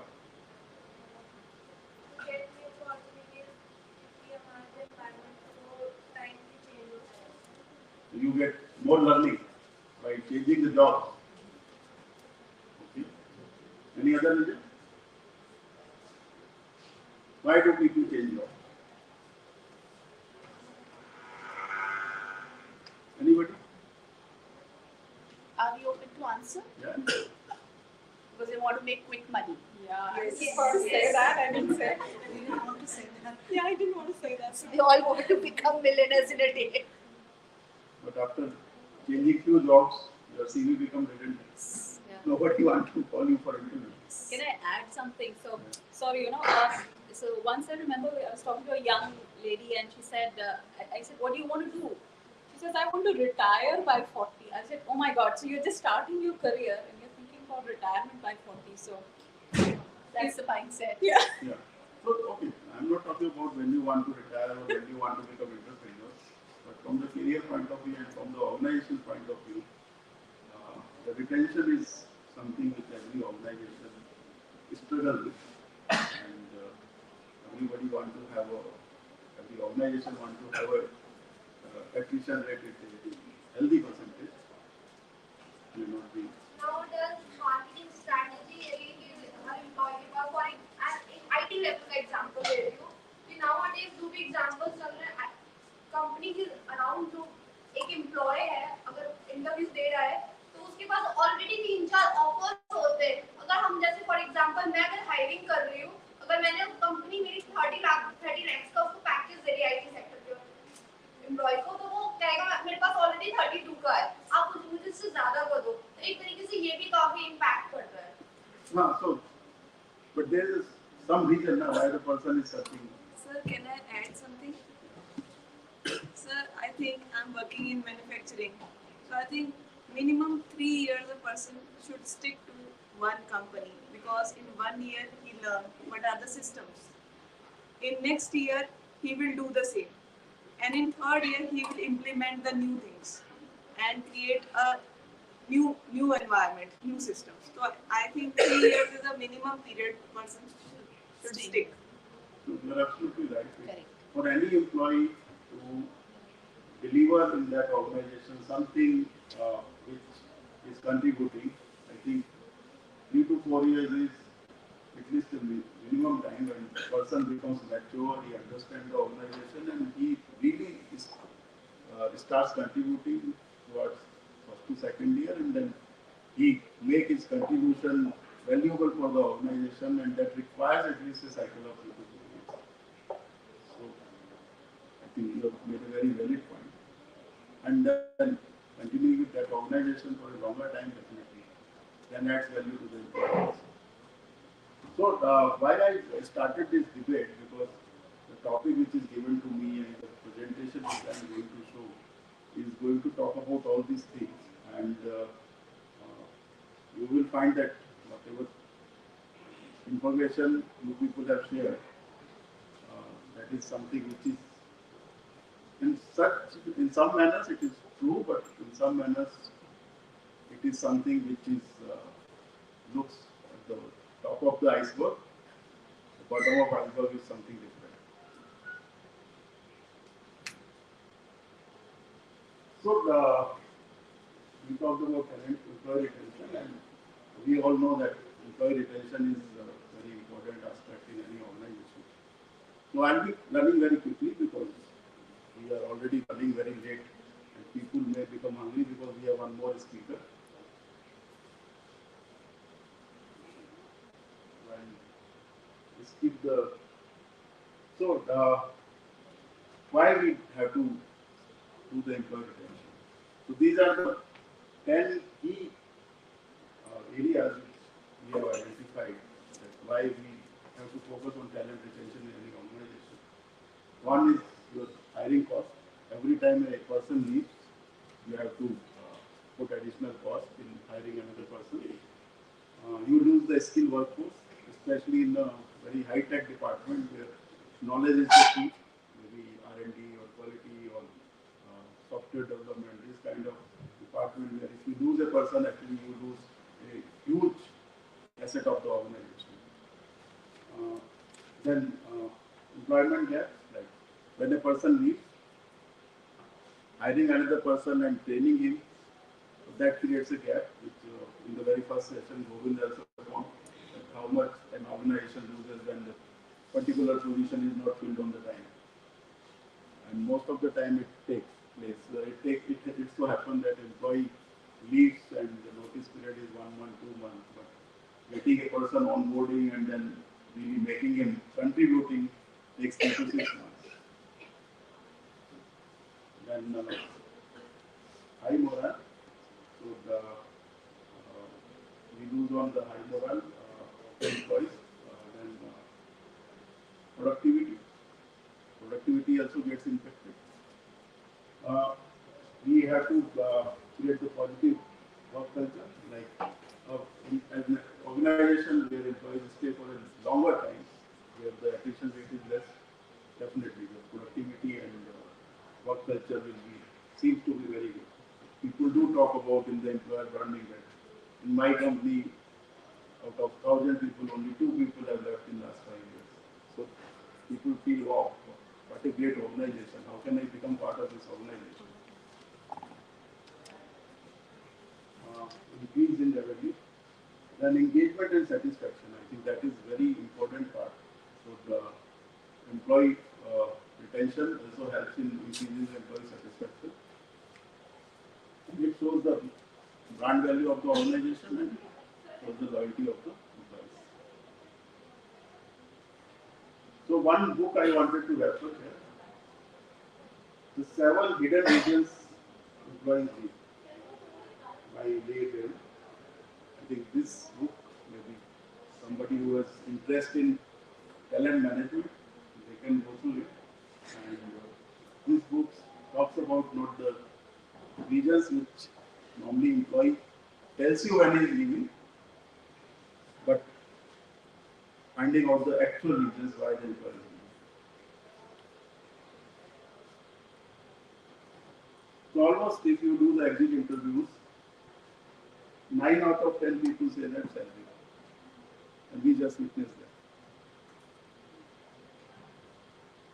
But is it the truth? We also do mapping of all our leaving employees on almost weekly basis. Every week we pull out the attrition data, even if one person has left during the week, and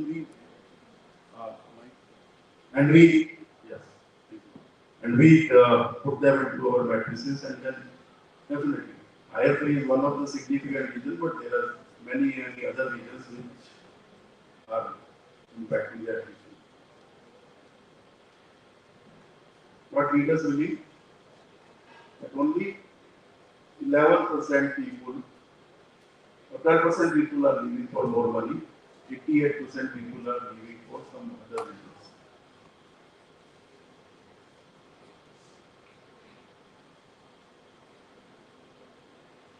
So these are the 7 hidden reasons why employees leave organization. The job or workplace is not as expected. Every individual has his own aspiration. What kind of work you want to do, what kind of job you want to do, but सबको यहाँ मुकम्मल जगह नहीं मिलता, किसी को जमीन, किसी को आसमान नहीं मिलता. So people do compromise, and sometimes they don't able to decide that job versus money versus job role versus designation versus location. There are so many factors which plays a very important part when a person chooses a job. But at the end of the day, if you are not enjoying your job, if you are not passionate about the work which you are doing, sooner or later you will have disengagement and you will have a tendency to quit or change.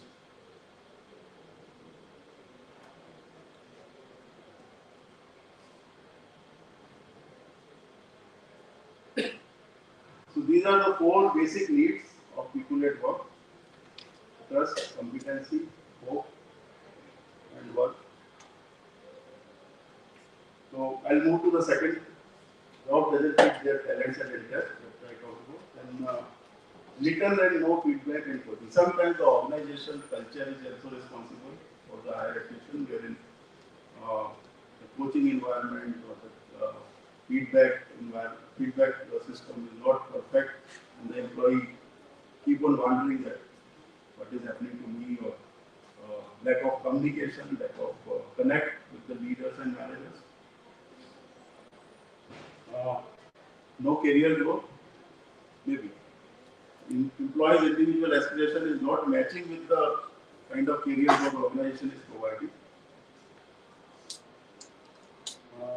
Feel devalued and unrecognized, again related to culture.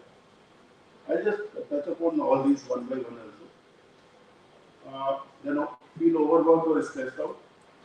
In today's environment, we all know that each organization is a global competition, and under given circumstances, they have to outperform as an organization, and which creates a lot of pressure in sometimes in the system, and wherein employees also feel that some employees feel that they may not be able to cope up with the kind of stress or pressure which the organization has. And we know many examples, no need to take names here, but many organizations are known for that, and they feel good about it, that they have a high pressure or high stress work environment, and that helps in developing the competitive employees. But everybody doesn't like it. And no trust or confidence in the leaders. We all have heard that people join the organization and leave the bosses. So many a times people do leave because they don't gel well with their bosses.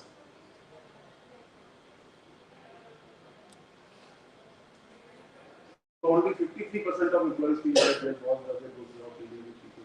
So almost we can say that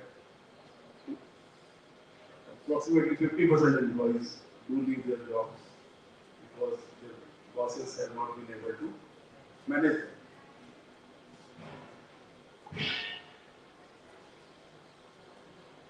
Then, do you have a replacement mindset or do you have a retention mindset?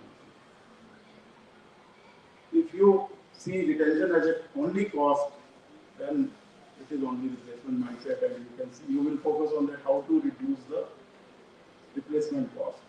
But if you have a retention mindset, you will feel that how to improve on attrition and how to engage, how to create the engagement in the organization. Disengagement is an unacceptable norm in an organization because the business costs are very high. So as I talked about, maybe people do feel that recruitment, wrong recruitment, or not focus on training are some of the aspects which are contributing to that issue, but there are other aspects which are also part of the high turnover. So this is very important, which I wanted to talk about. The employee actually mentally leaves the organization much before he submits the resignation.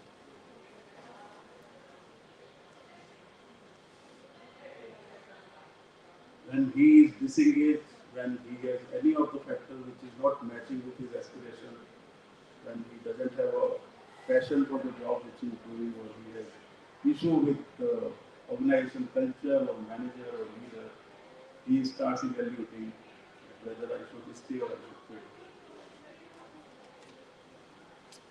And then he starts finding alternates, search for options, consider quitting, and then he decides the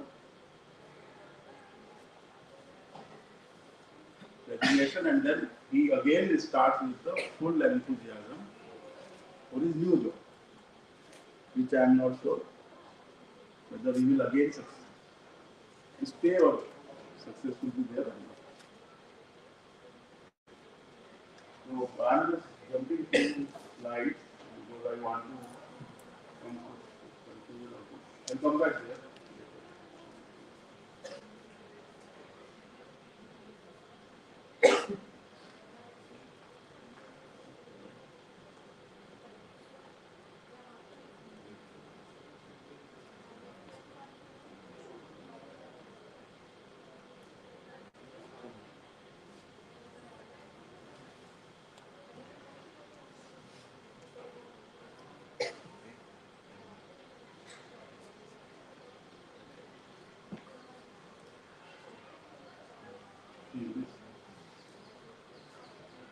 So when person has decided or we want to quit, how can we turn around? So the moment you have some kind of feeling or some kind of early signal in an employee, then we need to work on, have a very heart-to-heart dialogue with him, understand his aspiration, understand what is making him to take this decision to quit, how to create that engagement, and how can you change his mindset before he submits the resignation. I think that is a very important aspect, and personally I have also seen that many a times when in the early, if you are able to catch the early signs of the employee, you can always turn around the situation. And that is why many of the organizations now, they don't do the exit interview. They have made this is as a part of their routine one-on-one communications with the employees, which is called as a stay interview. And doing the stay interview, you are able to recognize the early signs of the employees, those who are disengaged, and work on those factors.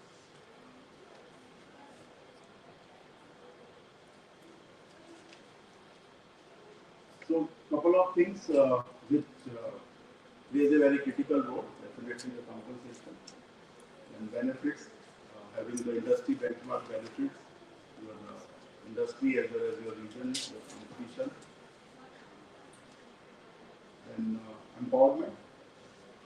How independent or how empowered an employee feels that he is contributing for himself and for his organization, and has ability to take the decision, and the empowerment is given by the manager. I think that is a very important aspect of retaining the employees. And culture and family feeling, we have seen that we have the bonding between the employees and bonding between all stakeholders of the organization is high. You will find that attrition level is low in those organizations. So how to create the liking of one to other by creating various platforms in the organization. Definitely recruitment, the right treatment is the very first aspect.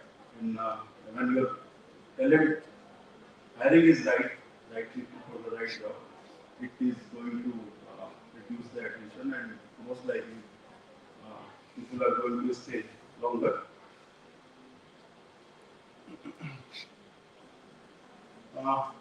Employer branding. So various aspects of employer branding, how the organization is taking care of the people, how we are engaging with our campus relation programs, how we are promoting the organization culture and rewards and recognition system to various stakeholders. Then definitely another thing which plays a very major role is onboarding experience.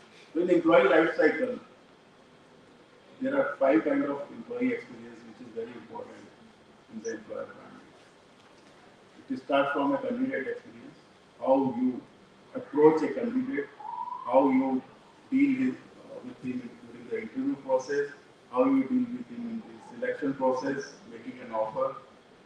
And then second step, onboarding experience, how prepared you are for a red carpet welcome for your new employer. All the resources, all the requirements which a new employee needs, how you are prepared well in advance, that matters. And third, definitely the employee experience within his employee life cycle. How does he being taken care? And fourth is his development experience. Because yes, if he is doing a job in the organization, definitely he is getting some money, some benefits, some reward. But by doing a job in a particular organization, how the person is evolving as a self, and how the organization is investing in him to develop an individual, not only his professional skills but also as an individual. I think that plays a very important role. And the fifth one, definitely, when the employee leaves, whether even before the retirement, what is his exit experience. We have to make sure that when an employee leaves, he must leave with a very good feeling and should become a brand ambassador. Yes, whatever period I have worked with this organization, 2 years, 5 years, 10 years, 20 years, I cherished it, I enjoyed it. This organization has taken care of anything and everything for me. And so that is how we have to create the employer branding. And employee is the biggest brand in this entire experience.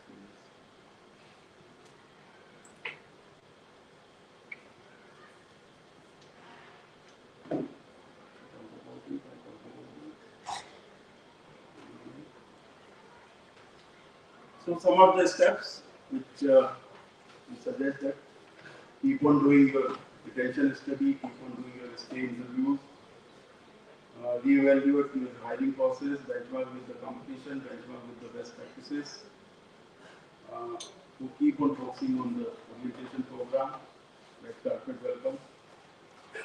Make employee retention as a part of goal of your manager. It is the manager's KRA to ensure that he is developing and investing in his team and retaining the person. Consider establishing some kind of mentor program. It helps in the early days of an employee in an organization. The initial 6 months to 1 year is very crucial for any new employee. So running a mentorship program, and then later in the later stage of the development of an individual, having some kind of mentor program always helps in a higher employability. Building employer brand, I talked about it, and then be flexible, strive for work-life balance. So, how to create an environment where people don't feel exhausted of the work, but also have some time or some kind of opportunities to engage with family matters also, and how to bring in family as an integral part of your organization. So, maybe having some kind of family programs, connecting with the family, or maybe some of the best practices are employee managers or HR department visiting the houses of the employees and engaging with the families. That also helps a lot in building the engagement.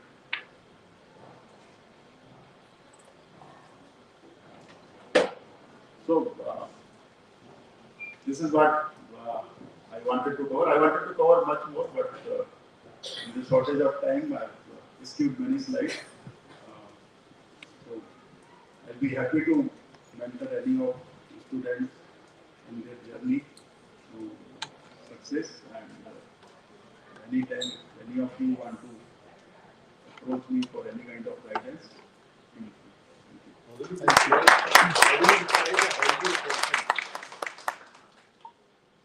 so, percentage wise, healthy retention which doesn't impact your business. Okay, so usually it is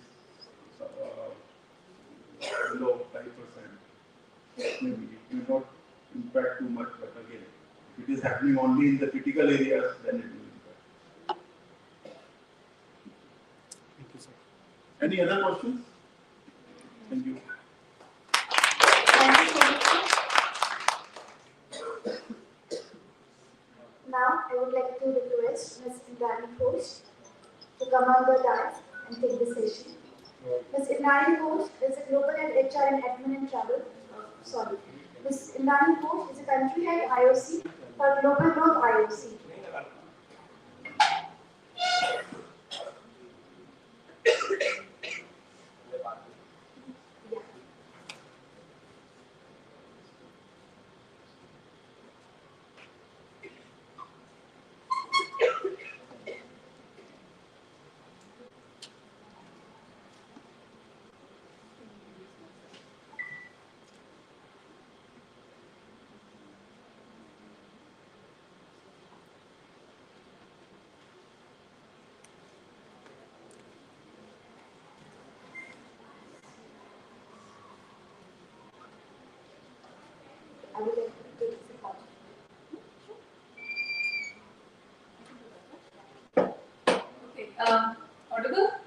Yes. Okay.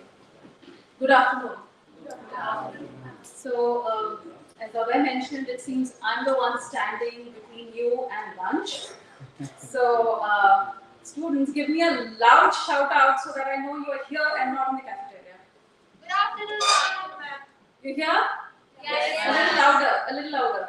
Yes. Okay, that proves that you had breakfast. Great. My name is Indrani Ghosh. I am the country head for a company called Global Grow. We are also based in Faridabad. You might have known us as Eli Research. We have been present in the country for about 15 years now. I'm an HR professional by passion, so I've been doing that for about 21 years. And right now I manage the country operations for this company.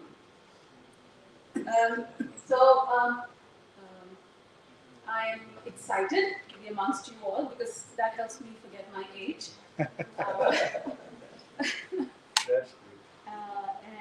Excited that you're still here and not in the cafeteria. So I'll try so that you can hold on hunger for another 10 minutes and take you through a topic which is known as leadership development. So we started with talent acquisition. We have spoken about development. We have talked about retention. And once the employees are retained and they are a part of the company, it is also important to know that they can take on higher level roles or become leaders. Are you with me till here? Okay. So before I actually go into leadership development, let me ask you a simple question. Okay? So how many years do you think it took airlines to gain about 50 million users? Any answers for me? Go ahead.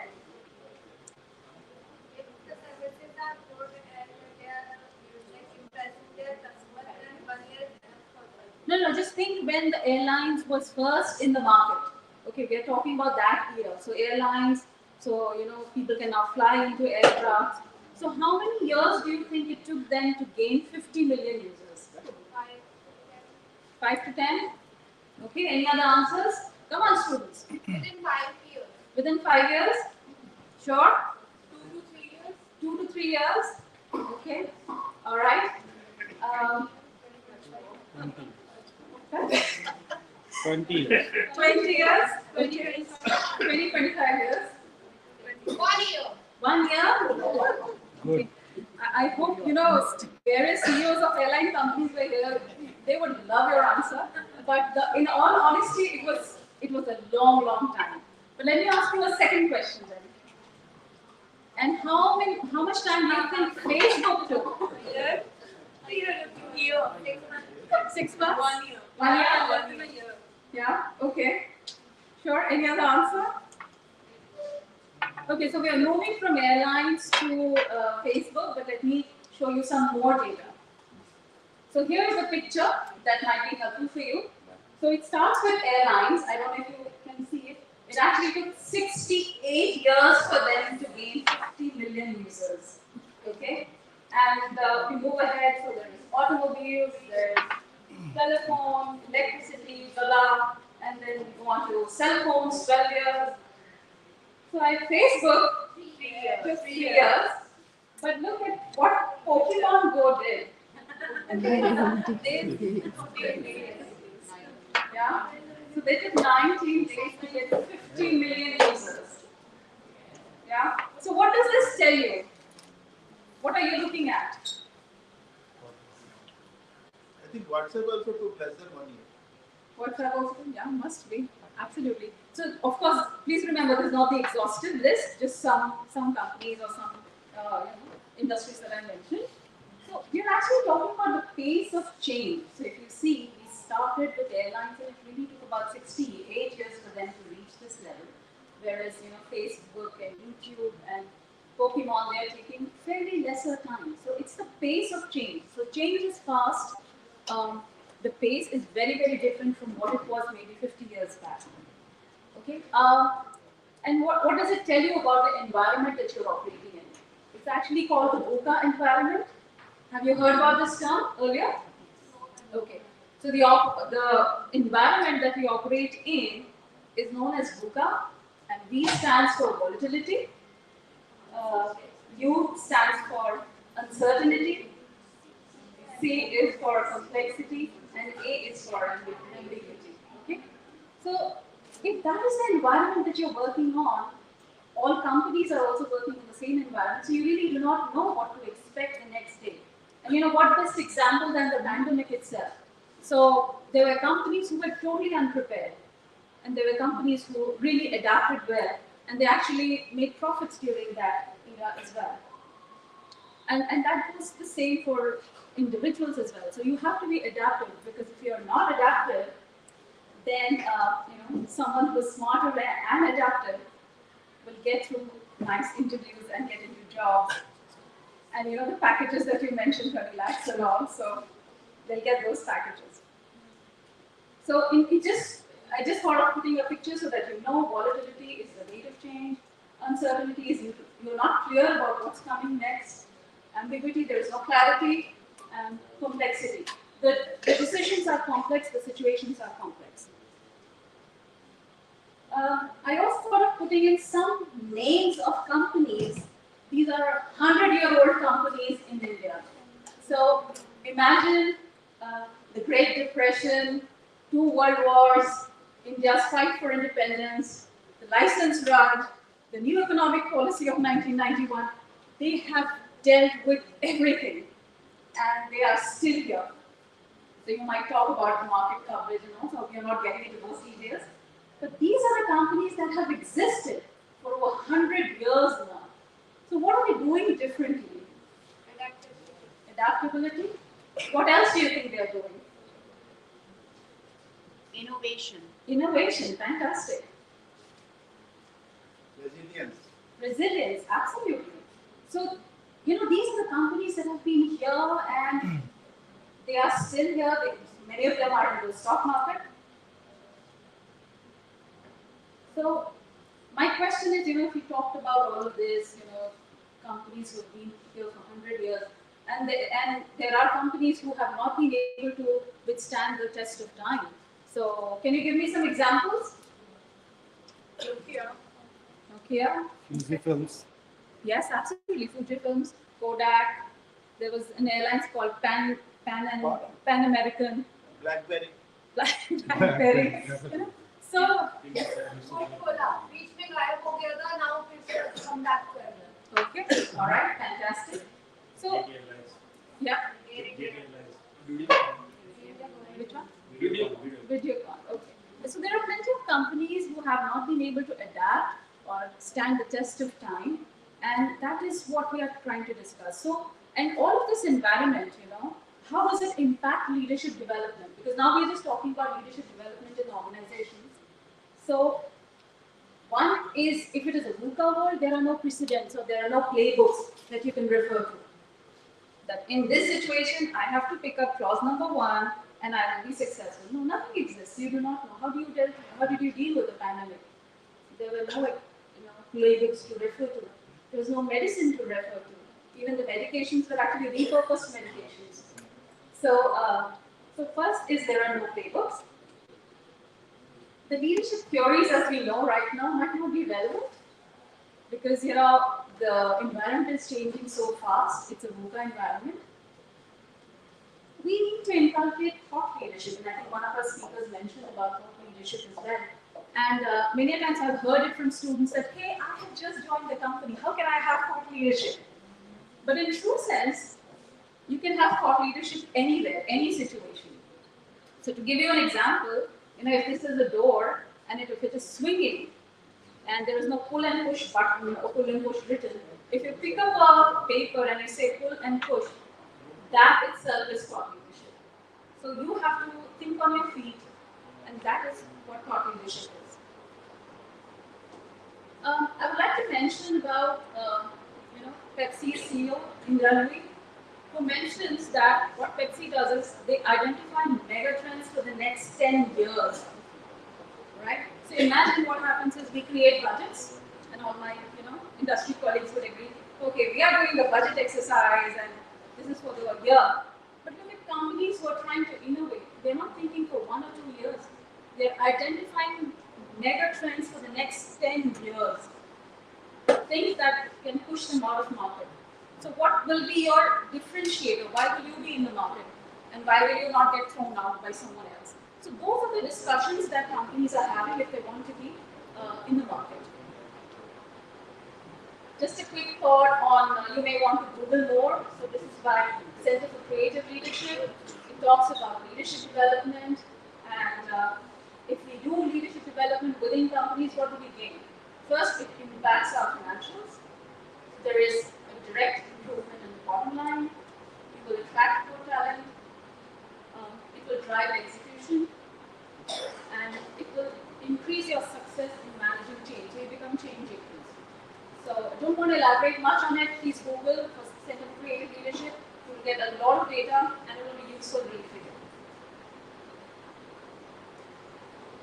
Okay, so we all do leadership development programs in our companies, but then what is it that makes it work? You know, we can start, but do not make it just an event. If you make it an event, you know, so you will have one class and that's about it, and it will fizzle out.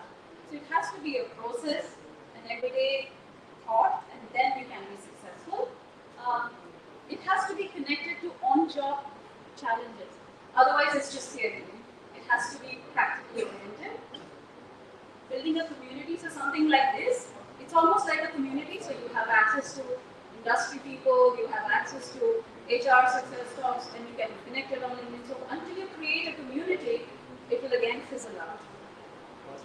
Coaching. So coaching is again a long term. You have a coach, you can confide in the coach, use him or her as a soundboard, give your ideas, and it's interesting. So it's again not a one-time event, but a continuous process. Overload, yes, leadership development programs can be overloading. There's a lot of work that needs to go into that. So build a caution for it and offer reinforcements. So what to avoid when you're doing leadership development programs? So one is do not offer a single program. So usually companies will not say, if you attend this program, you're going to be a leader tomorrow. No, that doesn't happen. It is a process. You have to do a lot of work to get where you are intending to. And if it is not linked to actual challenges, you will not see results. And of course, you need the senior level support, otherwise again it will fizzle out. So these are some do's and don'ts, etc. Now, because I thought I'll be talking to students, I also wanted to bust a myth for you. Many years back when I started working, I was told that leaders are natural born leaders. The rest of you can't be leaders. But please believe me, that's not the truth. Yes, there are natural born leaders and people tend to follow. But then with a lot of practice and determination, you can inculcate those skills which will make you a leader in an organization. So just quickly, some 9 pointers that you can do which will help you become leaders. The first one is discipline. Okay, it might sound simple, but then it's extremely important. You guys will join organizations sooner or later. So remember to be punctual. You know? And don't be just dependent on mobile phones. You can take notes. So, you know, come to meetings on time, respect time, go back on time. All of these are little details, but discipline really matters. Take on more projects. Do not be dependent on the job description. This is my job description. I'm not supposed to do this work. No, that's not something that will help you. Learn to follow, as in, you know, Abhay talked about mentors. I'm going to talk about mentors, and it is equally important to understand and follow what your mentors are saying.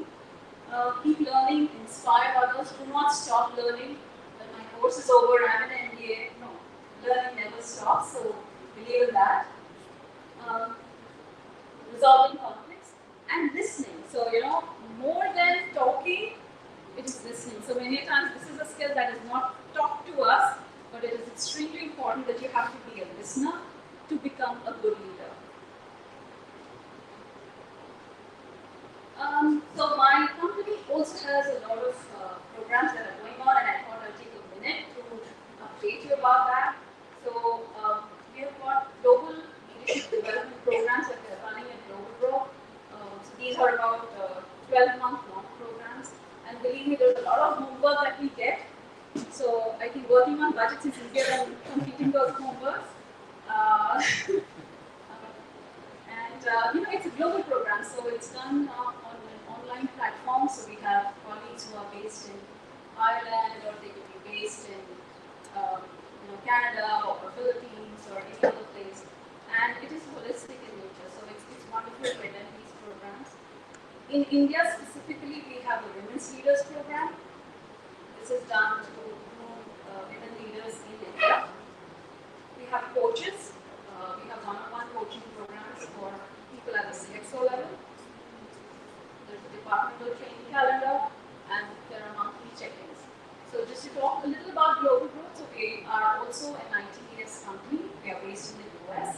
Globally, we have about 8,000 employees. In India, we have about 2,500 employees. And we have offshoring units in India, Philippines, Costa Rica, Ukraine. So this is in a nutshell what we do. And our companies range from software design and development to medical coding, to mortgages, sales, electables, etc. So just want to leave you with the thought of organizational leadership. So not just theories about, I'm an autocratic leader, I'm a democratic leader. No, one of the days, I guess, it's good. But then we have to talk about organizational leadership, wherein the leader is the one who is just not doing the strategies. So yes, we need a vision, we need a strategy, but we also need execution. So an organizational leader is one who also motivates the team to work towards the service of the goals that have been created. So that's what it is. I will leave you here. Don't want to be the one between your lunch. Thank you so much, DAV Institute of Management for having me.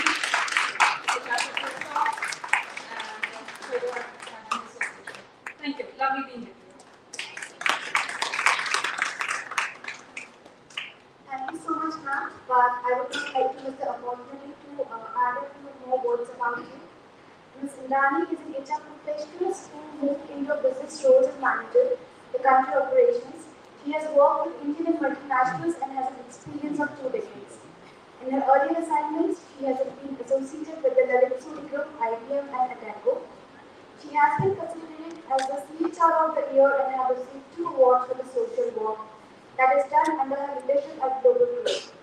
She is also Masters in HRM from XNRI of MBTI and Culture Index, learned 6 Sigma Green Belt and a certified coach developer. In organization, she has launched several programs for creating a leadership pipeline, and today we would like her to take these more initiatives. Thank you. Now, the session has come to an end with the very insightful thoughts and the memories. To take this opportunity, I would like to call Dr. Smita to give the vote of thanks on behalf of the DAV.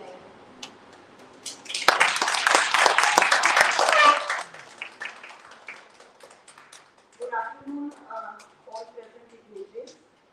First of all, I want to thank God. It's very important because He made us industrialist or student or a teacher. So first of all, we should thank Him. Next, I want to thank FMA, and they gave us the opportunity to conduct such a nice program for our students as well as the industrialists. I would like to thank Negi sir. I was listening to you, and definitely I have gained some knowledge, and definitely I will explain your points in my class. Bhavna ma'am, I was very much impressed by your metrics, and I was thinking that where I am on that metrics, whether I am just a director or I am a you can say delegate. So I will analyze that thing. And sir, Abhay sir, आपके lecture में मुझे question I was just want to ask, but in between I had to left. As you were saying that if there are so many changes in jobs, it's a redundant biodata. But if someone don't change job, then what is the situation? As we at DAV Institute of Management, I am here since last 20 years. Ashma is here since last 21 years, Anjali is here since last 18 years, and we want to be retired soon, dear. So it is the organization which have provided us each and every aspect of our life. So if the industries want that how to retain employees, we can tell you that how to retain employees. Because we are the retained employees. I was student here, I was kept as an employee, okay, and now I am heading so many departments and I don't want to change. So it is the strength of my organization. So we produce students like us. If you will help us in recruitment and internships, our students will also give you 100% loyalty. Last but not the least, I thank you so much, Amujad sir. You are our inspiration. You always give us that better do whatever you want to do. And he never asked that why you select, why you take this decision. He always support us. Maybe this is another reason that why we are the loyal employee of this institute. So thank you Almighty, thank you all students for patience listening. Thank you our supporting staff. Since last 2 days we are preparing for the infrastructure facilities, and we try to give our best for this program. And I thank you all. अगर किसी का नाम से miss हो गया हो, then also I thank you all. Thanks. I am in DAV since last 42 years. Yes, sir is in DAV since last 42 years. You are big hand too.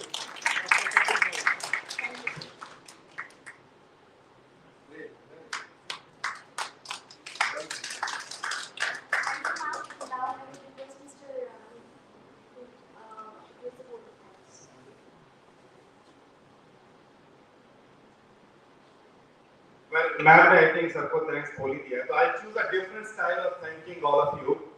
How many of you have heard stories with the moral? होता है ना story होती है इसके पीछे moral का story होता है. Most of you, right? Have you heard a joke with the moral? I'll give you a joke with the moral today. Here this is. So once upon a time there was a new commanding officer who joins his regiment. Regiment होती है कि commanding officer होता है, right? तो commanding officer जो होता है वो रेजिमेंट को ज्वाइन करता है, and as a ritual the commanding officer was supposed to go around the regiment and see everything is alright और not. Listen, you have to tell me the moral of the story, by the way, all of you, right? So the new commander goes for a round. He picks his junior Subedar and say drive the jeep. He sit down the jeep, they went and they go to from one place to another. तो commander रास्ते में देखता है कि there is a bench and there is a guard guarding the bench. तो एक army man है वो बेंच को गार्ड करके खड़ा होता है. तो उसको थोड़ा awkward लगता है कि मतलब कि धूप में और एक बेंच है बस और उसके ऊपर एक गार्ड उसको गार्डिंग पोजीशन में खड़ा है. But he ignores because he was like observing stuff and that. Then he passes by. तो जब वो वापस आ रहा होता है, आते-आते शाम हो जाती है उसको. तो वापस आ रहा था उसी रास्ते से. Then he observes the same thing. Same bench, but some different guard is guarding it. तो उसको और भी awkward लगता है. इसलिए यार ये कैसा बेंच है जिसके लिए गार्ड चेंज होकर ड्यूटी लगा के इसको गार्ड कर रहे हैं. तो वो आउट ऑफ क्यूरियोसिटी ही आस्क्ड सुबेदार ये बताओ कि चल क्या रहा है भाई, ये जो बेंच है इसको गार्ड क्यों करते हैं? तो सुबेदार कहता है जनाब ये तो हमारा रिचुअल है, इस रेजिमेंट का तो ये रिचुअल है कि हम इस गार्ड को इस बेंच को गार्ड करते हैं. तो कहते हैं alright, but he is curious कि क्यों करते हैं, because he didn't get the why behind it. तो वापस अपने टेंट में जाता है तो वो अपने पीछे वाले कमांडर को फोन करता है, कमांडिंग ऑफिसर उसको फोन लगाता है. कहते हैं भाई मैं ऐसे गया था तो मैंने ये देखा, why do we guard this bench, why we have to put 3 shoulders on this every single time to guard it. तो कहते हैं एक्चुअली मुझे भी नहीं पता. मैंने इस रेजिमेंट को ज्वाइन किया था तो मुझे भी बोला गया कि ये एक रिचुअल है, इसको फॉलो करना है आपको. He becomes more curious now. ये ऐसा क्या है basically? So he goes back to the third one and asks the same question. तो उनका भी सेम आंसर होता है कि we don't know, this is a ritual जो हम लोग फॉलो करते हैं. तो he asked that person, tell me the commanding officer who started this. I want to talk to that. तो कहते हैं आपसे जो 5 नंबर का था ना उसने ये स्टार्ट किया था. तो he figures out the telephone number and all that. तो वो तब तक रिटायर हो चुके होते हैं, रिटायर आर्मी ऑफिसर हो चुके होते हैं, तो वो उनको टेलीफोन लगाते हैं अपने कैंप में बैठ के। तो this person is in a old village, retired person है, तो वो आते हैं फोन के पास और वो फोन उठाते हैं। तो जो अभी करंट कमांडिंग ऑफिसर है वो कहते हैं, जनाब ऐसे ऐसे मैं विजिट पे गया था, I saw this bench, I am curious, nobody knows why it is so, everybody says this is the ritual but nobody knows why, I come to know you are the one who started it, so can you tell us why you started this ritual, why there is soldiers and guards out there to guard the bench? So he says, क्या उस bench का पेट अभी तक सूखा नहीं है क्या?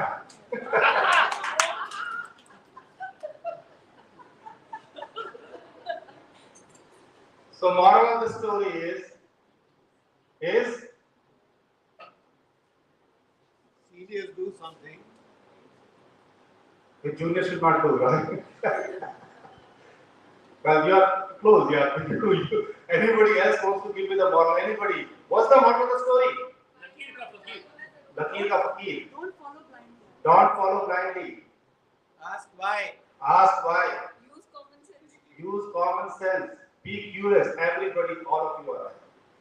Always challenge your status quo. Always ask. Don't challenge it for the sake of challenge, but ask why. Be curious about things. Why it has to be done this way? What was the reason it was done? If my senior told me, fair enough, but I would like to know why also, so that I can do it better if I know the objective. Don't be like the 5 commanding officers who did not ask, the 5th one did, the 4th did not ask why the ritual. Because the one who started forgot to tell कि bank सूख गया है तो इसको of कर दो, अपनी गाड़ी की जरूरत नहीं है इसको, and they thought it is a ritual. That's the way I would like to thank all of you for being here and hope this lesson works for you. Thank you.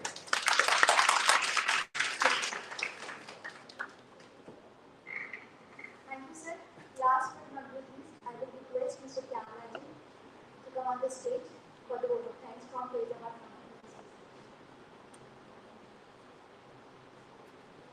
I am going to propose a traditional vote of thanks. आपने तो बहुत पूरा tradition से हटके किया, and I will give a very short vote of thanks. Thanks Mr. Govind Singh Negi, Ms. BHAWNA, CHAUHAN, Mr. Abhay Kapoor, and Ms. Indrani Ghosh for very inspiring and very valuable presentation. Our students of DAV Institute of Management had a valuable learning, and इस अवसर में आकर आपने लगा दिया 4 दिल की गहराइयों से आपको बहुत बहुत धन्यवाद. We are also grateful to Dr. Satish Ahuja and Dr. Sunita Bishnoi and team for giving us the opportunity to speak to the students, and also we are thankful to Dr. Ritu Arora for initiating the discussions to hold this event, and unfortunately she is not there here, but also thanks to our partners at our success team, and also Ms. Deepti, who has worked really very hard to make this a very great success. Indeed, she has worked very hard, and also special thanks to our senior leader of FMA, Mr. Sumar Jarota, and also thanks for Mr. Bakshi, DK Bakshi, for coming all the way and spending his valuable time. Also thanks to all our sponsors and also the participants and the students who have given a patient listening. Thanks, and also the sponsors who have really come here and worked very hard. Thank you very much. Thanks a lot.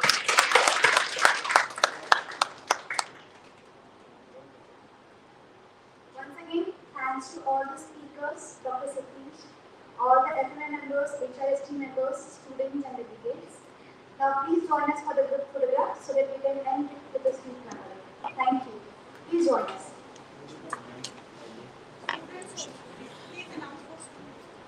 Yeah, this is for students also. Please join us. आइए sir. Let's go broadcast. Divyanshi.